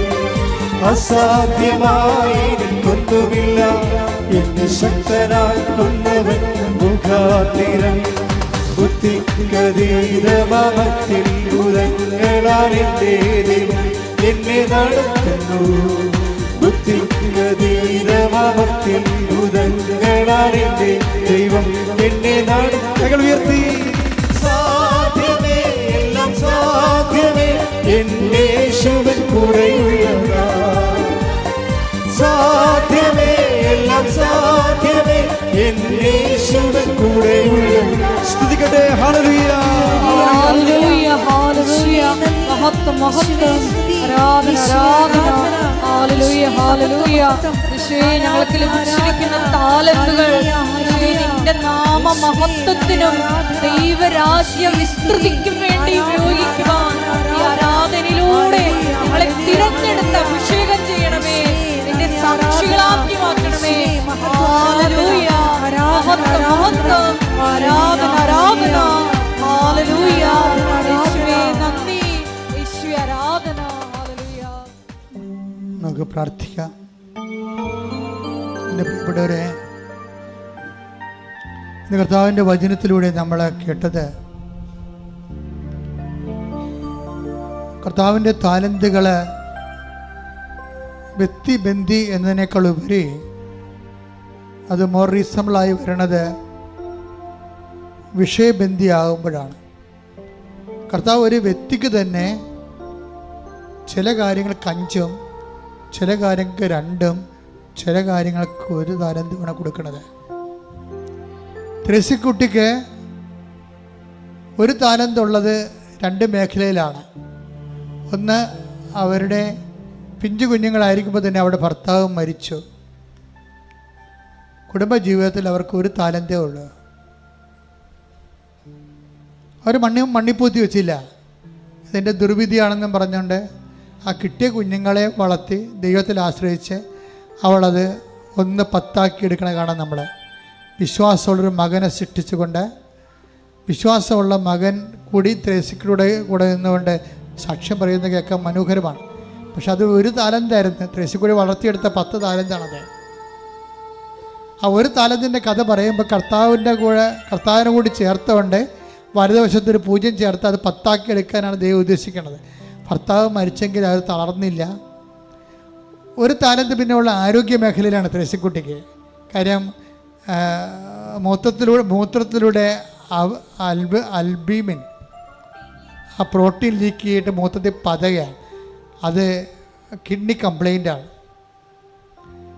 അപ്പോൾ ആരോഗ്യ മേഖലയിൽ 1 താലന്തേ ഉള്ളു. ഈ 1 താലന്തിനെ 10 എടുക്കണത് ത്രേസ്യക്കുട്ടി ഉടമ്പടി ചെയ്തുകൊണ്ടാണ്. ഉടമ്പടി ചെയ്തിട്ട് ഈ കിഡ്നിയുടെ അസുഖം എന്നെ കാണിക്കുമ്പോൾ, അവിടെ ഓഫീസിൽ കാണിക്കുമ്പോൾ ചീട്ട് കിട്ടും. ചീട്ട് കിട്ടുമ്പോൾ ഞാൻ എന്ത് ചെയ്യും, ത്രേസ്യക്കുട്ടി തലയൊക്കെ വെച്ച് പ്രാർത്ഥിച്ചിട്ട് എൻ്റെ കയ്യിരിക്കുന്ന സൈത്തിൽ ത്രേസ്യക്കുട്ടി കൈ മുക്കിയിട്ട് ബാത്റൂമിൽ പോയിട്ട് അത് വയറിൽ പുരട്ടിക്കൊള്ളാൻ പറയും. അന്ന് രാത്രി പദം നിൽക്കും. അന്ന് രാത്രി കിഡ്നി സുഖപ്പെടും. 15 കൊല്ലമായിട്ടുള്ള കിഡ്നിയുടെ പ്രോട്ടീൻ പോണതാണ് ഒറ്റ ഉടമ്പടി കൊണ്ട് കർത്താവ്. അതായത് അപ്പോൾ അത് നിങ്ങൾ മനസ്സിലാക്കേണ്ടത്, ആ 1 താലന്ത് എനിക്ക് കിഡ്നി രോഗമാണ്, എനിക്ക് ഭർത്താവില്ല, എനിക്ക് കിഡ്നി രോഗമാണെന്ന് പറഞ്ഞ് ഇങ്ങനെ അളിഞ്ഞ മോന്തമായിട്ട് വീട്ടിൽ ഇരിക്കുകയല്ല. എൻ്റെ ഭർത്താവ് മരിച്ചുപോയി, ഇതുങ്ങൾ ഞാൻ എങ്ങനെ വളർത്തിയതെന്ന് ദൈവത്തിന് പോലും അറിയാൻ പാടില്ലെന്നൊക്കെ പറഞ്ഞിട്ട് സ്വയം പഠിച്ചുകൊണ്ടിരിക്കും. അങ്ങനെയല്ല. ആ 1 താലന്തുള്ളതെല്ലാം ഇവൾ 10 എടുക്കും. അതാണ് ഉടമ്പടിയുടെ പ്രത്യേകത എന്ന് പറയുന്നത്. ഉള്ള എല്ലാ പ്രശ്നങ്ങൾക്കും വിശ്വാസം പ്രാർത്ഥനയാക്കി, വിശ്വാസം പ്രഖ്യാപിച്ചു, വിശ്വാസം പ്രയോഗമാക്കും. അതാണ് ഉപ്പ് കാശുരൂപയൊക്കെ വിശ്വാസം പ്രയോഗമാക്കലാണ്. പക്ഷെ പ്രയോഗമാക്കുന്നതിന് മുമ്പ് നിങ്ങളത് പ്രാർത്ഥനയും പ്രഖ്യാപനവും ആക്കണം. പ്രഖ്യാപനം വിശ്വാസം ഈ പ്രത്യക്ഷീകരണ പ്രാർത്ഥനയിലൂടെയാണ് നമ്മൾ പിന്നെ കൗദാസിക ജീവിതത്തിലൂടെയാണ് വിശ്വാസം പ്രാർത്ഥനയാക്കി മാറ്റുന്നത്. വിശ്വാസം പ്രഖ്യാപനമാക്കുന്നതിനാണ് നിങ്ങൾ രോഗികളെ പോയി കാണുന്നതും പത്രങ്ങൾ നിങ്ങളെ കർത്താവിൻ്റെ നാമത്തിൽ മറ്റുള്ളവരെ അറിയാത്തവരെ അറിയിക്കുന്നത്. വിശ്വാസം പ്രയോഗിക്കുന്നതാണ് ഉടമ്പടി തൈലവും ഉടമ്പടി കാശുരൂപവും ഉടമ്പടി ഉപ്പവും. അപ്പോൾ ഇതെല്ലാം വ്യത്യസ്തമായിട്ട് മനസ്സിലാക്കണം. എന്നിട്ട് ഇതിലൂടെയെല്ലാം നിങ്ങൾ ഉദ്ദേശിക്കുന്നത് ക്രിസ്തുവുമായിട്ട് നിങ്ങളെ ഒരു ആത്മബന്ധം ഉണ്ടാക്കുകയാണ്. ഇത് പരസ്യമായ മേഖലയിലാണ് ഇത് വർക്ക് ചെയ്യാൻ നല്ലത്. അപ്പം അത് മറ്റു മനുഷ്യരുണ്ടാകണം.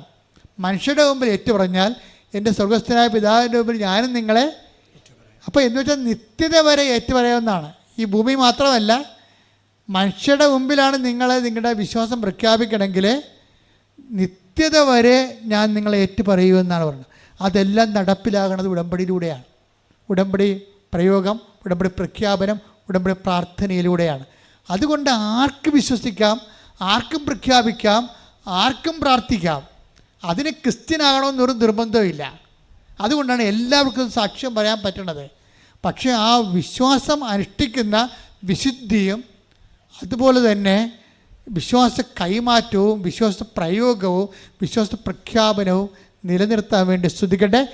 ഹല്ലേലൂയ, ഹല്ലേലൂയ, ഹല്ലേലൂയ, ഹല്ലേലൂയ, ഹല്ലേലൂയ. യേശുവേ ആരാധന, ഹല്ലേലൂയ, ഹല്ലേലൂയ. യേശുവേ ആരാധന, ഹല്ലേലൂയ, ഹല്ലേലൂയ. മഹത്വം, മഹത്വം, ആരാധന, ആരാധന, ഹല്ലേലൂയ. എൻ്റെ മക്കളെ, വിശ്വാസത്തോടെ തന്നെ ഒരു കൈ നെഞ്ചത്ത് വെച്ച് ഒരു കൈ ശിരസിൽ വെച്ചുകൊണ്ട് നമുക്ക് രോഗസൗഖ്യ പ്രാർത്ഥനയിലേക്ക് കടക്കാം. മനസ്സിലറിയാവുന്നൊരു വിശ്വാസ പ്രമാണം ചൊല്ലിക്കൊണ്ടിരിക്കണം, അല്ലാത്തൊരു സ്തുതിച്ചുകൊണ്ടിരിക്കണം. സ്വരത്തിലായിരിക്കണം എല്ലാം. ശ്രുതികടെ ഹല്ലേലൂയ, ഹല്ലേലൂയ, മഹത്വം, മഹത്വം. കർത്താവേ നിന്റെ ഉന്നതമായ നാമത്തിന് സ്വസ്ഥം ചെയ്യുന്ന കർത്താവേ, കർത്താവേ നിന്റെ വിശുദ്ധ പൗരോഹിത്യത്തെ മഹത്വപ്പെടുത്തണമേ കർത്താവേ. കർത്താവേ സഭയിലുള്ള സാന്നിധ്യം പ്രകടമാക്കണമേ കർത്താവേ. കർത്താവേ നിന്റെ തിരുമുറുമാറുന്ന വലത് കരം, കർത്താവേ ആണിപ്പെടുതാറുന്ന അത്ഭുത കരം അങ്ങയുടെ ശിരസ്, അങ്ങയുടെ മക്കളുടെ ശിരസിൽ വെക്കണം പ്രാർത്ഥിക്കുന്നു. സന്ധിബന്ധങ്ങളിലെ കർത്താവിൻ്റെ രക്തം നിറയട്ടെ, മാംസപേശികളിലെ കർത്താവിൻ്റെ രക്തം നിറയട്ടെ, രക്തഞരമ്പുകളിലെ കർത്താവിൻ്റെ രക്തം നിറയട്ടെ, എല്ലാ കൊശങ്ങളിലും പേശികളിലും ത്വക്കുകളിലും കർത്താവിൻ്റെ രക്തം നിറയട്ടെ. മാരക രോഗങ്ങൾ, ആന്തരിക അവയവങ്ങളുടെ രോഗങ്ങൾ, മാരക രോഗങ്ങൾ, തീരവേദികൾ, കോശങ്ങളിലുള്ള രോഗങ്ങൾ, പേശികളുടെ രോഗങ്ങൾ, അസ്ഥികളുള്ള രോഗങ്ങൾ, അസ്ഥിസന്ധികളിലുള്ള രോഗങ്ങൾ, വാദ്യരോഗങ്ങൾ, ഹൃദയരോഗങ്ങൾ, എല്ലാ രോഗങ്ങളും യേശു ക്രിസ്തുവിന്റെ നാമത്തിൽ മാറിപ്പോകട്ടെ. ശ്രുതിക്കട്ടെ. ഹല്ലേലൂയ, ഹല്ലേലൂയ, ഹല്ലേലൂയ, ഹല്ലേലൂയ.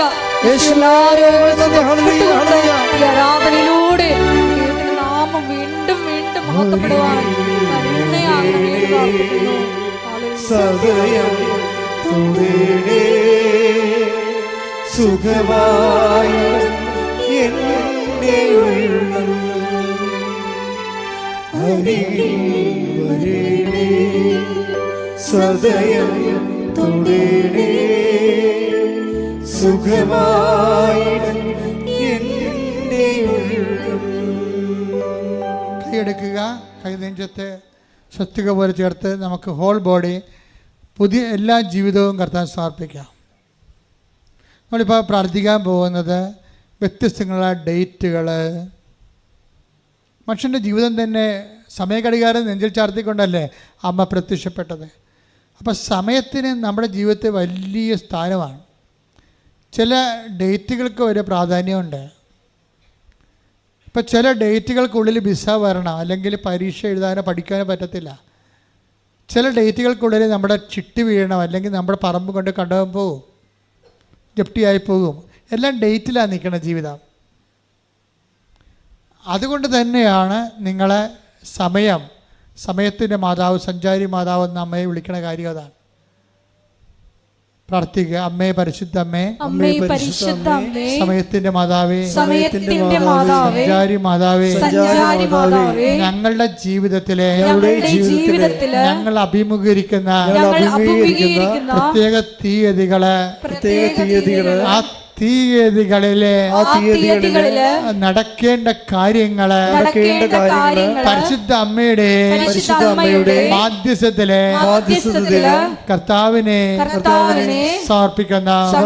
ഞങ്ങളുടെ യാത്രകള്, ഞങ്ങളുടെ പഠനങ്ങള്, ഞങ്ങളുടെ ജോലികള്, ഇന്റർവ്യൂകള്, ടെസ്റ്റുകള്, പരീക്ഷാ ഫലങ്ങള്, സ്ഥല വിൽപ്പനകള്, വിവാഹം, ഗർഭധാരണം, പ്രസവം, സ്ഥലം കൈമാറ്റങ്ങള്, സ്ഥലം മാറ്റങ്ങള്, അങ്ങനെ ജീവിതത്തോട് ബന്ധപ്പെട്ട സാമ്പത്തിക മേഖലകള്, സർക്കാരിന്റെ മേഖലകള്, യാത്രാ മേഖലകള്, എല്ലാ മേഖലകളും യേശു ക്രിസ്തുവിന്റെ നാമത്തിൽ ഇപ്പോഴേ എല്ലാ തടസ്സങ്ങള് യേശുവിന്റെ നാമത്തിൽ മാറി പോകട്ടെ.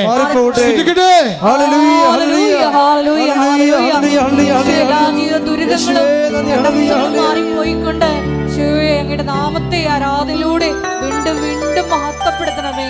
ഹല്ലേലൂയ.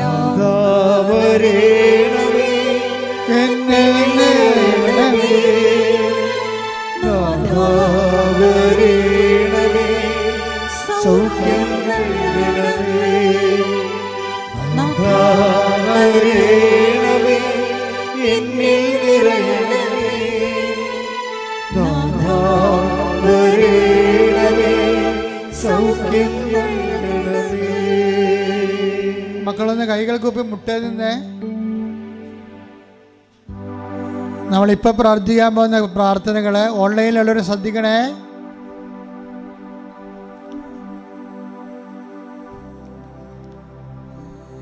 കുഞ്ഞുങ്ങളുടെ രോഗങ്ങള്, ഗർഭിണികളുടെ രോഗങ്ങള്, കൂടെ കൂടെ അബോർഷൻ സംഭവിക്കുന്ന അവസ്ഥകള്,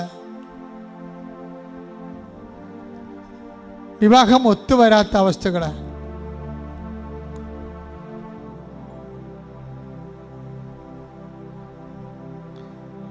കോടതികളിൽ കേസിലായിരിക്കുന്ന വിവാഹങ്ങള്, വിവാഹം പിരിയാൻ വേണ്ടി കള്ളക്കേസ് കൊടുത്തിരിക്കുന്നവര്,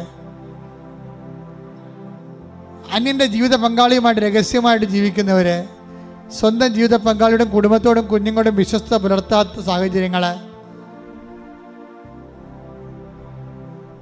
തിന്മയുടെ ദുശ്ശീലങ്ങളുള്ളവര്, അവരെല്ലാം സമർപ്പിച്ച് പ്രാർത്ഥിക്കേണ്ട, കണ്ണീരോടെ പ്രാർത്ഥിക്കേണ്ട സമയമാണ്. ജപ്തി നേരിടുന്ന പറമ്പുകള്, വിൽക്കാനുള്ള പറമ്പുകള്, വീട് സ്ഥലം പോലും ഇല്ലാത്തവര്, വീട് സ്ഥലവും ഇല്ലാത്തവര്, കേസിൽ അകപ്പെട്ടിരിക്കുന്നവര്,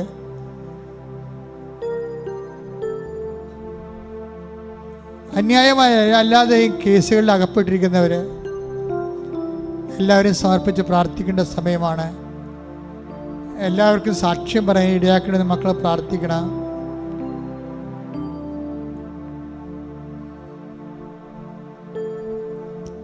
അച്ഛൻ പ്രാർത്ഥിക്കുമ്പോൾ സ്തുതിക്കട്ടെ, സ്തുതിക്കട്ടെ. ഹല്ലേലൂയ. കർത്താവേ, നിന്റെ ഉന്നതമായ നാമത്തിന് സ്വസ്ഥം ചെയ്യുന്ന കർത്താവേ, അവരുടെ മക്കൾക്ക് വേണ്ടി പ്രാർത്ഥിക്കുന്ന സ്ഥലമില്ലാത്തവർ, വീട് സ്ഥലമില്ലാത്തവർ, കേസിലകപ്പെട്ടിരിക്കുന്നവർ, മക്കളില്ലാത്തവർ, പര്യാവർത്തകന്മാർ തമ്മിൽ പിരിയുന്നവർ, ദുശ്ശീലങ്ങൾ അകപ്പെട്ടിരിക്കുന്നവർ, എല്ലാവരും കഷണ്ടിയായിട്ടുള്ളവർ, കർത്താവേ, ശരീരം ക്ഷീണിച്ചത് കൊണ്ട്, പണമില്ലാത്തത് കൊണ്ടും, രോഗം വന്നുപോയത് കൊണ്ടും, കല്യാണം ഒത്തുവരാത്തവർ, അങ്ങനെ എല്ലാവരും കർത്താവ് സമ്പത്ത് കിട്ടാനോടൊന്നും കിട്ടാത്തവർ, സമ്പത്ത് വഞ്ചിക്കപ്പെട്ടിരിക്കുന്നവർ, സമ്പത്ത് പറ്റിക്കപ്പെട്ടിരിക്കുന്നവരെ എല്ലാവരും സമർപ്പിക്കുന്ന കർത്താവ്, ദൈവത്തിൻ്റെ കരുണ, ദൈവത്തിൻ്റെ കൃപ ഉണ്ടാകട്ടെ. വീട് സ്ഥലവും നിർമ്മിതിയിലിരിക്കുന്നവർ കർത്താവ്, നിർമ്മിതി വീട് സ്ഥലം പണിതിട്ട് ഇടയ്ക്ക് വെച്ച് നിന്ന് പോയവർ, വിദേശത്ത് പോകാനുള്ളവർ, വിദേശത്ത് വരാനുള്ളവർ, കർത്താവ് വരാൻ പറ്റാത്തവർ, നിയമതടസ്സമുള്ളവർ എല്ലാവരും സമർപ്പിച്ച് പ്രാർത്ഥിക്കുന്നു. ശ്രദ്ധിക്കട്ടെ. ഹല്ലേലൂയ, ഹല്ലേലൂയ, ഹല്ലേലൂയ.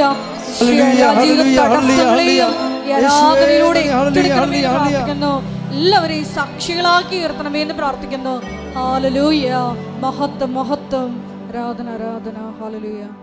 ഇവിടെ വരെ നിങ്ങൾ ഈ ധ്യാനം കൂടുമ്പോൾ തന്നെ ധ്യാനം ഷെയർ ചെയ്യണം. എപ്പോൾ ധ്യാനം കൂടിയാലും, എപ്പോൾ സാക്ഷ്യം കേട്ടാലും നിങ്ങൾ അപ്പം തന്നെ പ്രേക്ഷിത വേല പരസ്യമായിട്ട് വിശ്വാസം പ്രഖ്യാപിച്ചുകൊണ്ട് നിങ്ങളെ ഇപ്പോൾ വാട്സപ്പിലാണെങ്കിലും ഇത് ഷെയർ ചെയ്യണം. വാട്സപ്പ് ഗ്രൂപ്പുകൾക്ക് ഷെയർ ചെയ്ത് കൊടുക്കണം. കർത്താവിന് അറിയാത്തത് അറിയട്ടെ. നിങ്ങൾ വാട്സപ്പ് സ്റ്റാറ്റസ് ഇടുന്ന ഒത്തിരി പേരുണ്ട്. വലിയ ദൈവാനുഗ്രഹമാണത്. അതുപോലെ തന്നെ പുതിയ പുതിയ കണ്ടൻറ്റുകളെ ക്രിയേറ്റ് ചെയ്തിട്ട് അപ്പ് ചെയ്യുന്ന റീൽസ് ഇടുന്നവരുണ്ട്. അവർക്കെല്ലാം വേണ്ടി ഈ സമയത്ത് പ്രാർത്ഥിക്കുകയാണ്. സ്തുതിക്കട്ടെ, ഹല്ലേലൂയ. കർത്താവ് റീൽസ് ഇടുന്നവർ, വാട്സപ്പ് സ്റ്റാറ്റസ് ഇടുന്നവർ, വാട്സപ്പിലൂടെ കൃപാസനം പ്രചരിപ്പിക്കുന്നവർ, ധ്യാനത്തേക്ക് ആൾക്കാർക്ക് മറ്റുള്ളവർക്ക് കൈമാറി കൊടുക്കുന്നവർ, എല്ലാവരെയും അവരുടെ കുടുംബങ്ങളെ, അവരുടെ ക്യാമറയെ, അവരുടെ സന്മനസ്സിനെ, അവരുടെ സമർപ്പണത്തെ കർത്താവിൻ്റെ കൃപയാൽ അഭിഷേകം ചെയ്യാൻ പ്രാർത്ഥിക്കുന്നു. സ്തുതിക്കട്ടെ. ഹല്ലേലൂയ, ഹല്ലേലൂയ, ഹല്ലേലൂയ. മനുഷ്യരുടെ മുമ്പിൽ സോഷ്യൽ മീഡിയയിലൂടെ ഇതിനെ പ്രചരിപ്പിക്കുവാൻ ഞങ്ങളെ അഭിഷേകം ചെയ്യണമേ. ഹല്ലേലൂയ, ഹല്ലേലൂയ. ഇപ്പോൾ സമാപന ആശീർവാദം. കൈകൾ കൂപ്പി ശിരസ് നമിച്ച് ആശീർവാദം സ്വീകരിക്കുക. ഒരിക്കൽ കൂടി മരിയൻ ഉടമ്പടിയിൽ സമർപ്പിച്ചിരിക്കുന്ന എല്ലാ വിഷയങ്ങളും, നമ്മുടെ ജീവിതത്തിൽ ഇപ്പോൾ നൊമ്പരപ്പെടുത്തുന്ന വിഷയങ്ങളും ദൈവമാതാവിൻ്റെ മധ്യസ്ഥയിൽ ദിവ്യകാരുണ്യ സന്നിധിയിൽ സമർപ്പിച്ച് നമുക്ക് ഒരു നിമിഷം മൗനമായിട്ട് പ്രാർത്ഥിക്കാം. ക്രിസ്തുവിൻ്റെ രണ്ടാം വരവിന് നമ്മളെ ഒരുക്കുന്ന വലിയ പാഠശാലയായ കൃപാസനത്തിലേക്ക് മരിയൻ ഉടമ്പടി വഴി നമ്മളെ ക്ഷണിച്ച ദൈവപിതാവിൻ്റെ സ്നേഹത്തിന് നന്ദി പറഞ്ഞുകൊണ്ട് കിട്ടുന്ന അവസരങ്ങളിലെല്ലാം കാരുണ്യ പ്രവർത്തനങ്ങളിലൂടെയും പ്രേക്ഷിത പ്രവർത്തനങ്ങളിലൂടെയും എല്ലാം ഈശോയെ നിൻ്റെ നാമത്തെ മറ്റുള്ളവരുടെ മുമ്പിൽ ഏറ്റുപറഞ്ഞുകൊണ്ട് ദൈവപിതാവിനെ മഹത്വപ്പെടുത്തുവാനുള്ള വലിയ കൃപയ്ക്ക് വേണ്ടി പ്രാർത്ഥിച്ചുകൊണ്ട് ശിരസ് നമിച്ച് നമുക്ക് ദിവ്യകാരുടെ നാഥൻ്റെ ആശീർവാദം സ്വീകരിക്കാം.